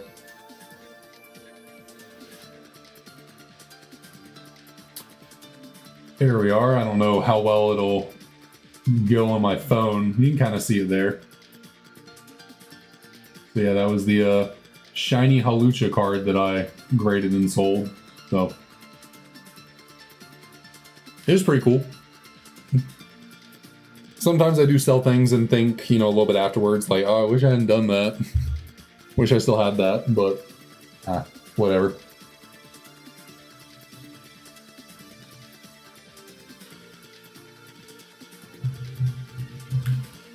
Sometimes that stuff happens. At least with that Hawlucha card, it's a pretty cheap card, so I could get it back if I really wanted it.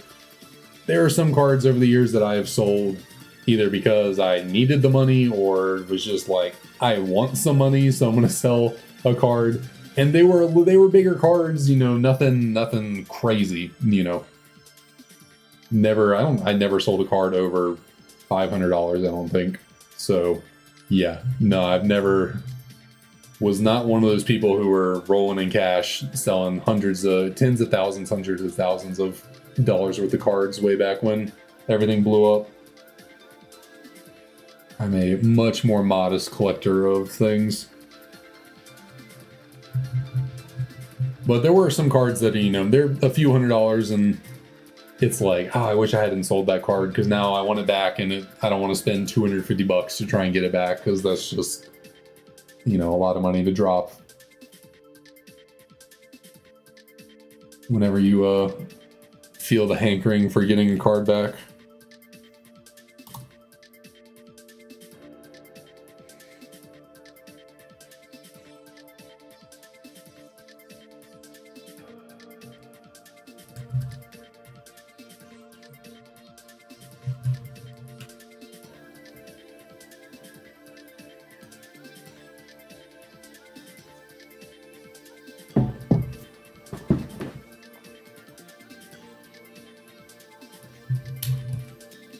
Hopes you have our Legends ZA.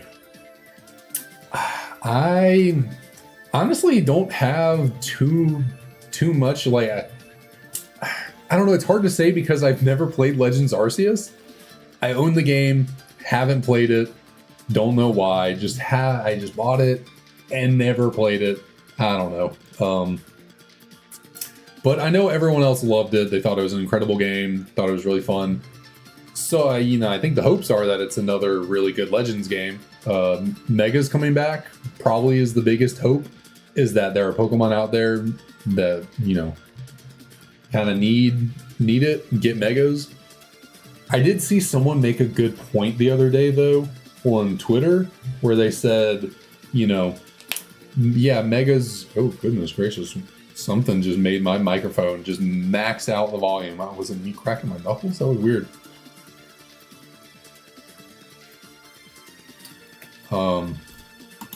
Someone said, like, Megas are cool, but when you think about it, because Pokemon like Mawile and Sableye received Megas, which are now no longer in the game, so, doesn't matter that Mawile and Sableye have Megas, in Gen 6, because you can't use them in Gen 9, so they're basically non-existent.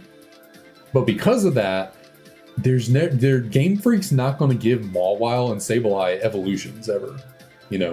It's not like Girafarig, where, what if they made Mega Girafarig? We probably never got Farigiraf because you wouldn't give an evolution to a Pokemon that has a Mega. But with Megas being locked in past generations, it's like, well, now Mawile is just stuck here being doo-doo butter for however long it takes until Mega Mawile's back in a Pokemon game. So that is, I guess, something I never considered with Mega Evolution. Like, yeah, it's a really cool gimmick, but if it goes away and isn't in games, then, like, these Pokemon that receive Megas are kind of like, if they weren't good to begin with, then they're just kind of like stuck not being good unless they get their Mega back.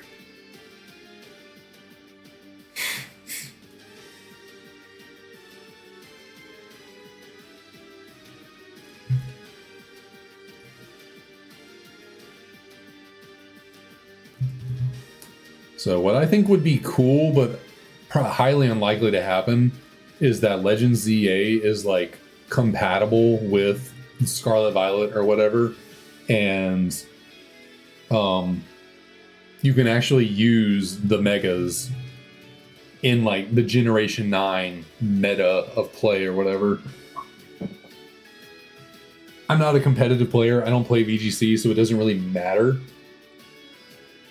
But I don't think it would happen because I don't think Game Freak would want Megas and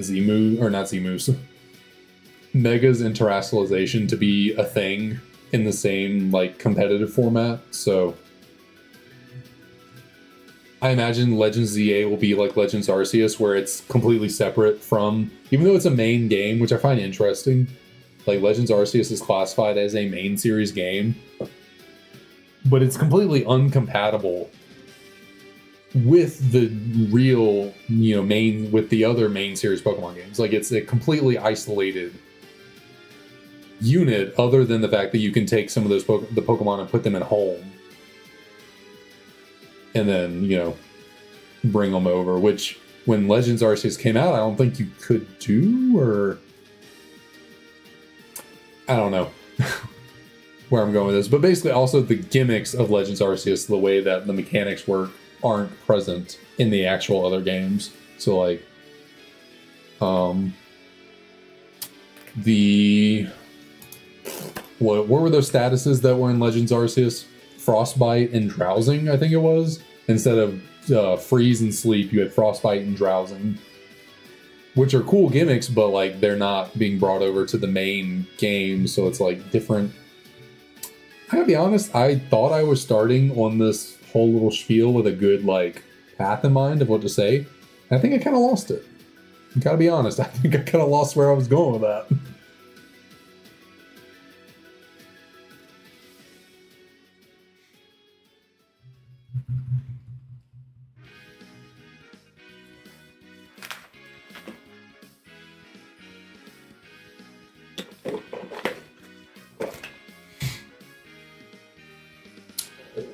That would be pretty wild, that plate.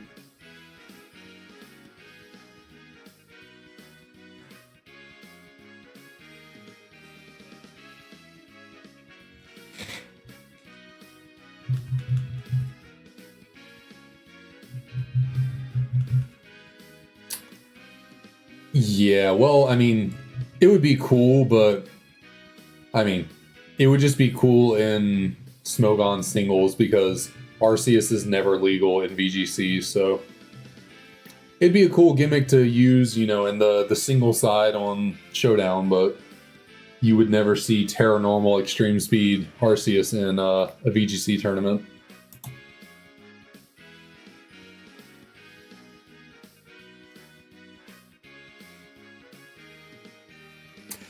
I mean, did they really do they really have to explain anything about it? Like, there's really no explanation for why Ursaluna doesn't exist in Heart Gold Soul Silver, or why Basculegion didn't exist in Gen 5, or Weirdeer didn't exist in Gen 2. They just introduce them and they're just like, hey, this is in the past. These are different Pokemon that existed back then. That's just how it is.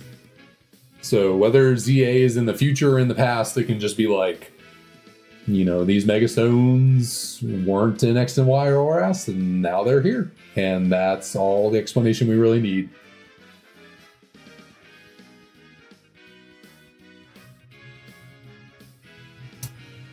No, and restricted formats like legend, event Pokemon like Arceus, basically the mythicals as they're called, are never VGC legal.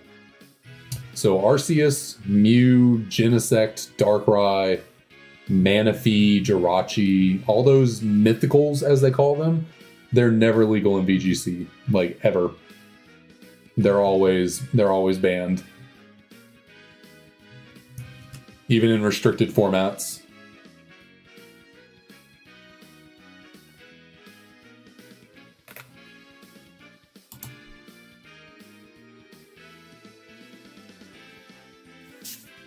Which is crazy that like Mew, which is a very popular Pokemon, is it's never been in official Pokemon competitive play.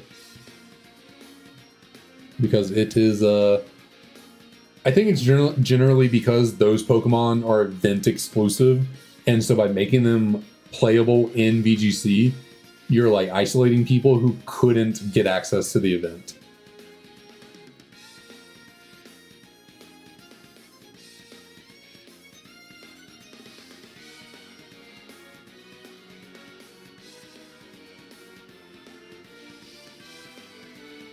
Whereas, like, you know, if, whatchamacallit, you know, yeah, some legend, like, you know, yeah, you get what I mean.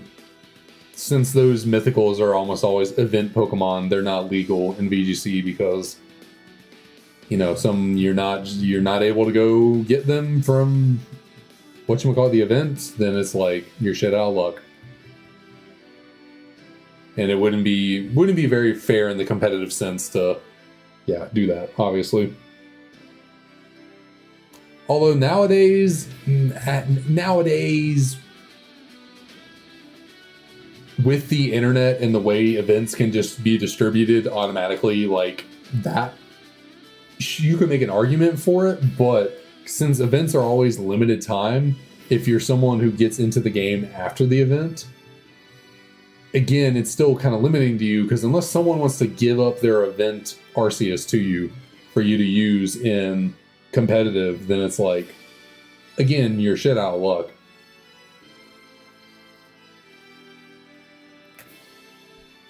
And since they are so serious about no cheating, you know, you can't cheat, no generating Pokemon, even though it gives you no competitive advantage whatsoever.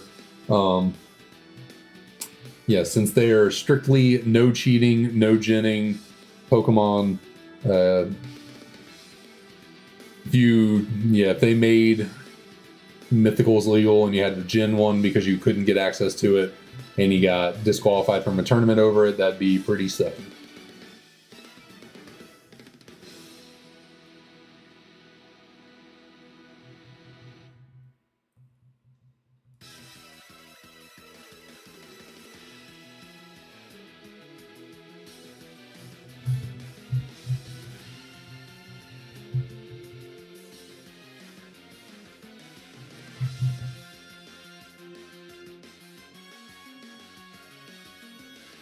Yeah, it is. I've actually been I rewatched one of them because I've watched them before, but in the last 2 days, I've actually watched a lot of I'm a Blissy's videos about how competitive Pokemon is like pay to win, or like just incredibly too time consuming. Because like he knows a lot about how the games are programmed and how you can like manipulate them to get what you want a lot faster than what is generally available to you without knowing how to manipulate the games. And it still takes him so much time to put together competitive teams, and it's like it's honestly kind of unfeasible to put together a competitive team purely by just playing the game. It's like, one, you have barrier of entry of money.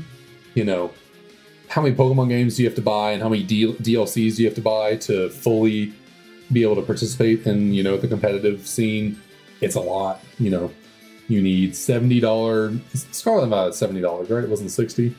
You know, like $70 Scarlet and Violet. You need $60 Sword and Shield plus the $30 for the DLC. Plus you need $60 Legends Arceus, and it's like, you know, that adds up. You know, some people might, you know, that, you know, getting Scarlet Violet for $70, that was what they could stretch, and now they're just completely, which granted, you're gonna have a hard time probably competing in competitive Pokemon anyways, you know, without the budget to be able to travel and stuff. So anyways, it is still kind of crazy what all the hoops you kind of have to jump through to put together a competitive team.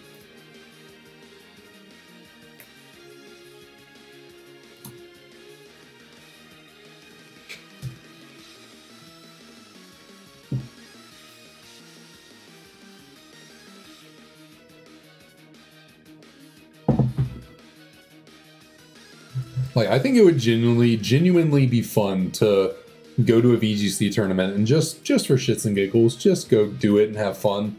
You know, just if it's nearby and I can make it, it'd be a really good time, I think. But I don't got the time to put together a truly competitive team. And sure, I could just throw together a bunch of fully competitive Pokemon to go out there and battle with, but it doesn't matter how good of a battler I am, which I'm not a great one, so yeah, it wouldn't matter really, but I would definitely lose if my Pokemon, like, were not the most optimal they could be. So if there were, and I know they've definitely made it faster and easier to put together a competitive team. Don't get me wrong, you know, this was Generation 5 trying to put together a competitive team. That would be a nightmare. But it's still a lot of time and effort. And, you know, if you want to use a competitive Pokemon like Urshifu, you know, you gotta go through all the hoops of getting its IVs perfect, because it's not guaranteed to come with perfect IVs, and like doing all that can be a hassle. And yeah.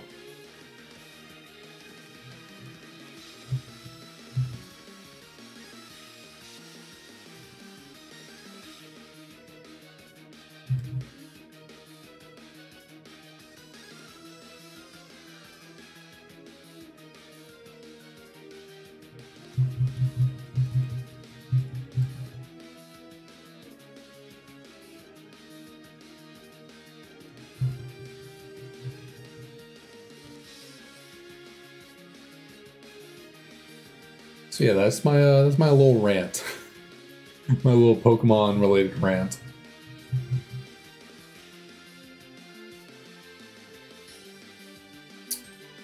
So no, I mean you can have perfect 6 IVs if you know can get it. It's a legendary Pokemon in nowadays. When you encounter a legendary Pokemon and catch it, they're guaranteed to have 3 perfect IVs. But no, any Pokemon could have 6 perfect IVs if you work it out that way. You know, with normal Pokemon, you can just breed for it. You know, there are ways to breed IVs down from one parent to another, and you can eventually breed perfect 6 IVs onto your Pokemon. But with legendaries, it's different because there's no breeding for them. You know, you want to use Urshifu and you want perfect 31 IVs across the board. You have to either, use the mechanics of the game to increase it, which sometimes can be tedious, or you have to know how to use the RNG to manipulate a perfect 31, 6 IVs, 6 31 IV Pokemon. Because, it's certainly possible to encounter an Urshifu and, oh, wow, what do you know? All 6 IVs were 31, perfect. But it's, an incredibly low odds of that happening, infinitely lower than getting a shiny.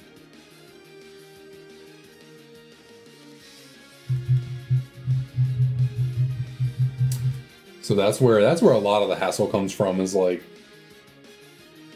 a Pokemon is a one-time, can't be bred, you just gotta encounter it to get it. It's you gotta figure out the whole shebang of how am I going to get perfect IVs on this thing.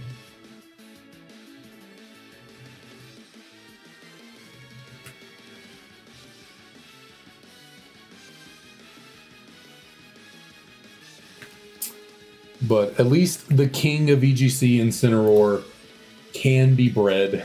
You can breed for a Litten, so you can breed for the perfect IV setup if you want to for the king of the jungle.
My favorite generation is Generation 5. That's the entire reason I'm doing a Shiny Living Dex in Black 2 is because Black and White 2 are my favorite games, and Gen 5 is my favorite generation, so that is the deal. That is the case.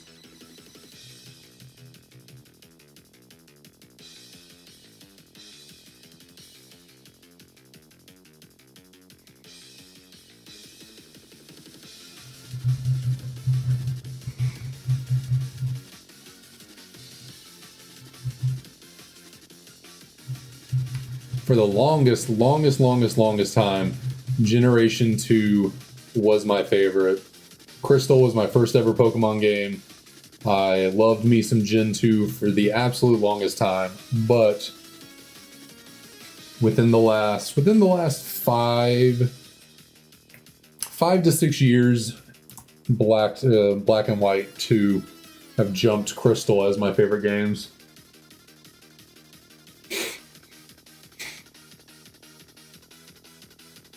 Yeah, Plasma is my favorite evil team as well. I think they are the best one. I think Getsus is the best evil team leader. I think they have the best theme. Obviously, Generation 5 has the best story of any Pokemon game. So, well, Black and White have better story than Black 2, White 2. Black 2, White 2 is a bit more of the formulaic story from Pokemon, whereas Black and White was a bit, more advanced. But because of the way the story in Black 2, White 2 continues from the story of Black and White, I still consider it to be a good story for Pokemon standards. But that's because I know of the story in Black and White, so I guess I can say the story of these games benefits from the story of how good Black and White are.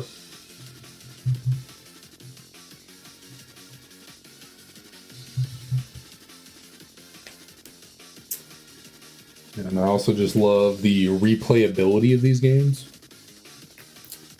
I think due to the very vast nature of the vast variety of Pokemon that are available to you in this game, you can play through this game so many times. And I mean, a lot of Pokemon games you can play through so many times with different teams, but this game just feels different in terms of like every route has so many Pokemon available to you, so much variety. Like it was definitely the start of a trend. I think Pokemon games since this have been more varying in what they offer to you. Obviously, Gen 6 had a very small roster of new Pokemon, so they had to include a lot of Pokemon from older generations to fill out the Pokedex. But, I think this game was the start of like there being a real variety of Pokemon available to you to use. And I think Gen 8 Sword and Shield was maybe a little less varied than Gen 6 and 7. At least I felt like when I was playing Sword and Shield, there was a little less variance. It kind of was more just Sword and Shield Pokemon. But there were still plenty of old Pokemon that you could use.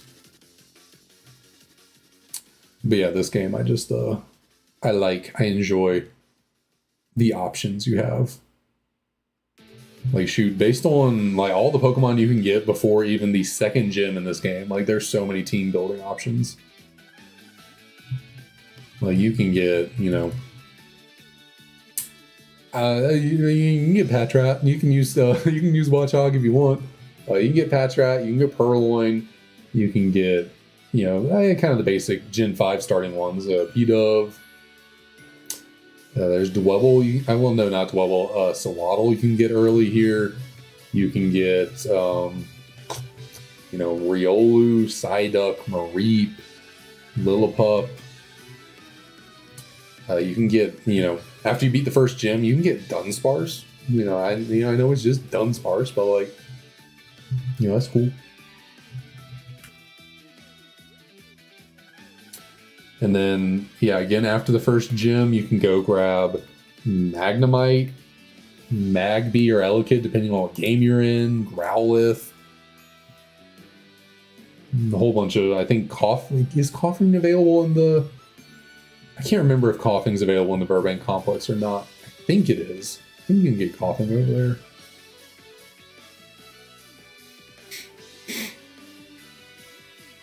I think you can get Venipede early as well in the Double Grass before Burbank City.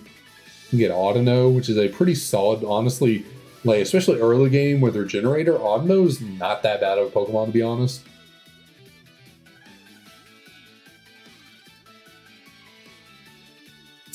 Yeah, Growl, yeah. Like there are just a lot of Pokemon you can get. And then shoot, after you beat the second gym, there's even more Pokemon you can add. There's Grimer, there's Raticate, there's Zubat, which, okay, you hear those Pokemon, you're like, really? You're throwing those on your team? Don't underestimate how good Crobat and a Guts Raticate can be for you. I'll just say that. And then, you can grab Eevee pretty early in this game before the third gym over in the Trophy Garden, whatever it's called. You can get Yeah, there's just a lot of options available to you throughout the whole game and early, and yeah, I enjoy that.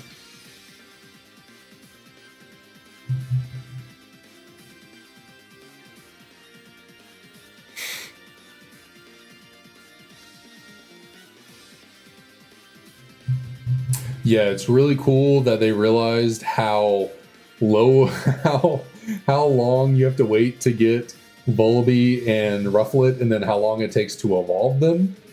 And so they just hand you Hidden Ability, Braviary, and Mandibuzz pretty early in the game, which is super cool. It's better in White too, because Braviary is a better playthrough Pokemon than Mandibuzz is, but Mandibuzz is still pretty solid.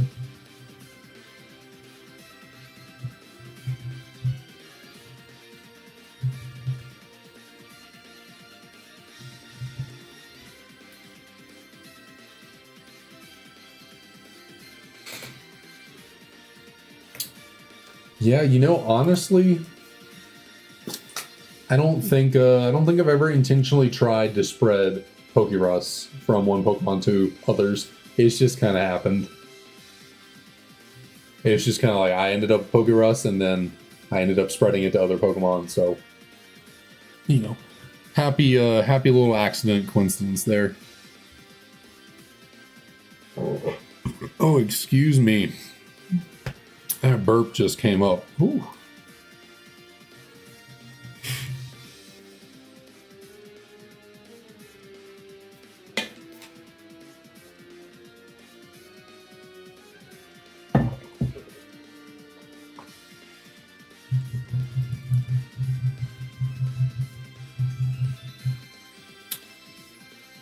What happened to you? What happened to what's the oh god, how does that joke that saying whatever it is, if I had a nickel for every time this happened to me, I'd have 2 nickels, which isn't a lot, but it's crazy it happened to me twice or something like that.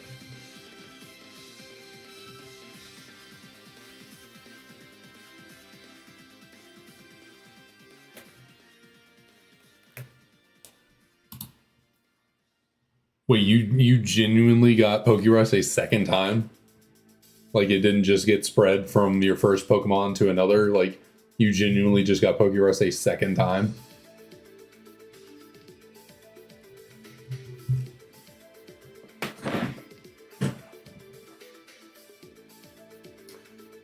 Oh my god. Because if that is in fact the case, you getting Pokerus twice before I get one shiny Pokemon is, well, before I get one shiny Tepig, I should say. We've gotten 25 shinies, but you know what I mean. One shiny Tepig.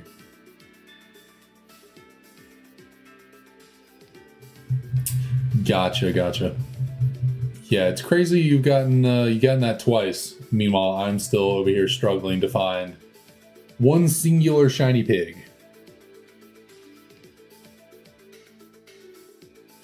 Oh, gotcha. Not recently. Yeah, I don't know how many times I've genuinely gotten Pokerus over the years. I want to say it's like 7 times, something like that. I've gotten Pokerus more often than I get shinies, like randomly. Like, I'll randomly get Pokerus more often than I just randomly get shinies. I think since the last time I got a full odds shiny Pokemon, I've gotten Pokerus twice.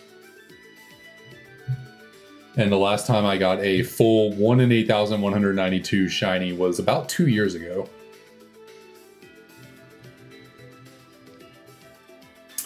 And since then, I have played Pokemon games and gotten Pokerus twice. So, don't know how I keep doing that, but clearly I'm much more proficient at getting viruses than finding shinies.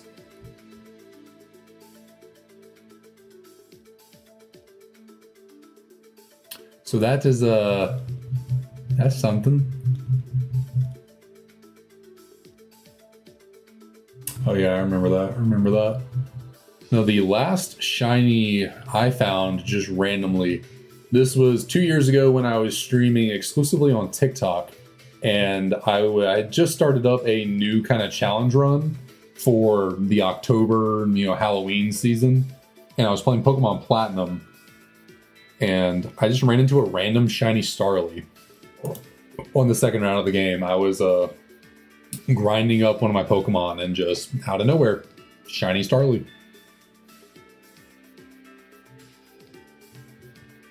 Me and chat decided that Starly would be because the point of the run back then was to only use Ghost, Psychic, and Dark type Pokemon. It was October, Halloween season, so I was like, oh, we'll use all the spooky types. That'll be all we're allowed to use for the playthrough. But we decided that shiny Starly was an honorary Ghost type for that run.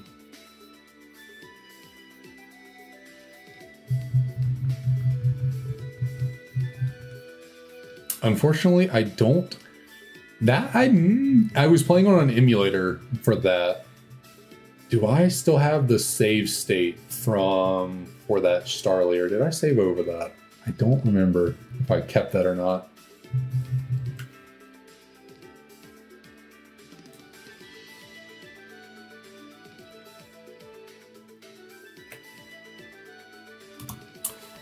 Oh, okay. Well, we just hit 3,200 encounters. I was not even paying attention. I didn't even realize we were close to that.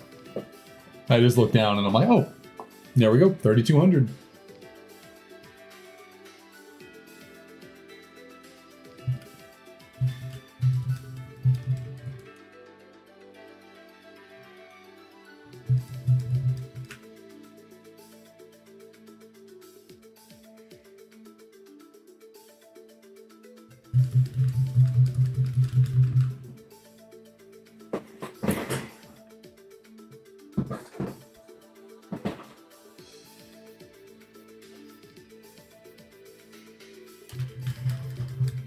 All right, Tepig, come on.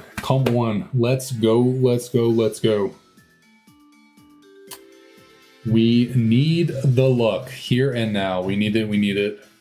Please, oh please, little pig. Shine bright like a diamond for me today.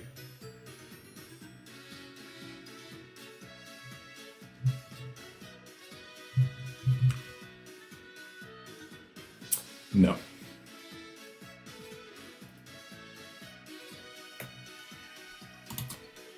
Tepig said, you know what? I don't think I will.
So I was just thinking what would be a good number to stop off on today. I was thinking at first 3,250, but I don't know if I got 46 more encounters in me for the night. And then I was like, well, maybe 3,223. That'd be cool to end off on a number like that, but I'm also It's over 2 hours. I've been telling myself I need to try and get a better sleep schedule going, so I feel like I should be getting off soon and getting kind of wind down for bed. So I think I'm going to call it at 32:10 just because it's 3210. I think that's a fun number to end off on for the day.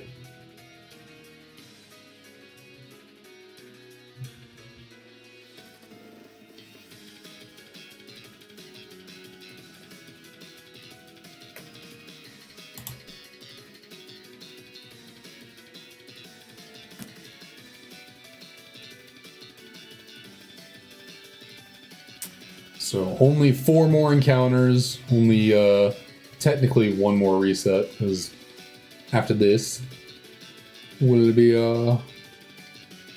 the last 2. But let's see if Tepig will decide to grace us with their presence here at 3,210, or well, right now we'd be at 8, but by 3,210 encounters.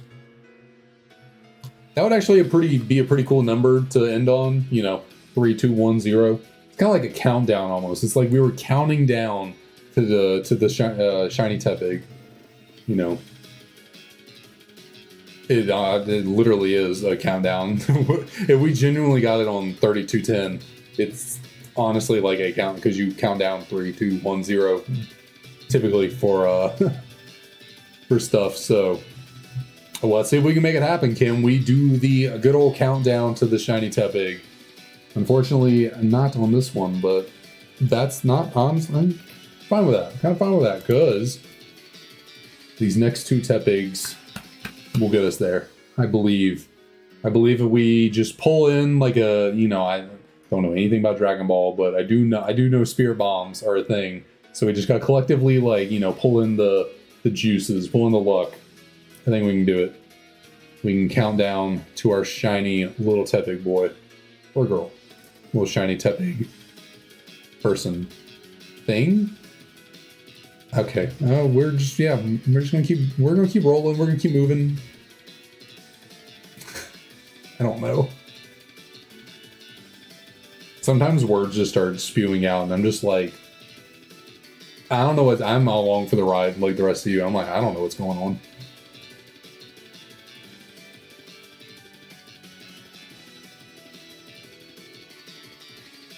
But let us see. Shiny Tepig, can you be mine today? 3,210 encounters. Boom, boom, boom. We got the Furret Walk. This is just good luck. We got the nice little fun Furret Walk playing in the background.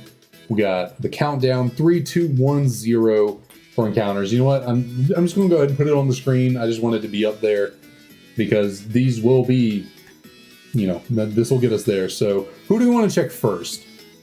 Who do we think is not going to be a shiny? Because technically, the one we check first will be 3209.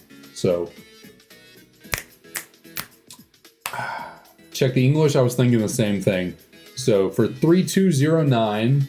We do not have a shiny Tepig, but encounter number 3,210, the shiny Tepig. Come on, universe! I need. Come on, universe! That that would have been a great moment. That would have been so. Unfortunately, we were not counting down to a shiny. We were just counting down to having to do more encounters. Oh man! Oh man! Oh man! All right, well, once again, great stream, everyone. Thank you so much all for coming out, and I just send my desk shaking. I will possibly be back tomorrow. I intended to stream yesterday and then do Thursday, but we ended up here today, so I might see y'all again tomorrow. And yeah, hope everyone has a great night, and I'll see y'all.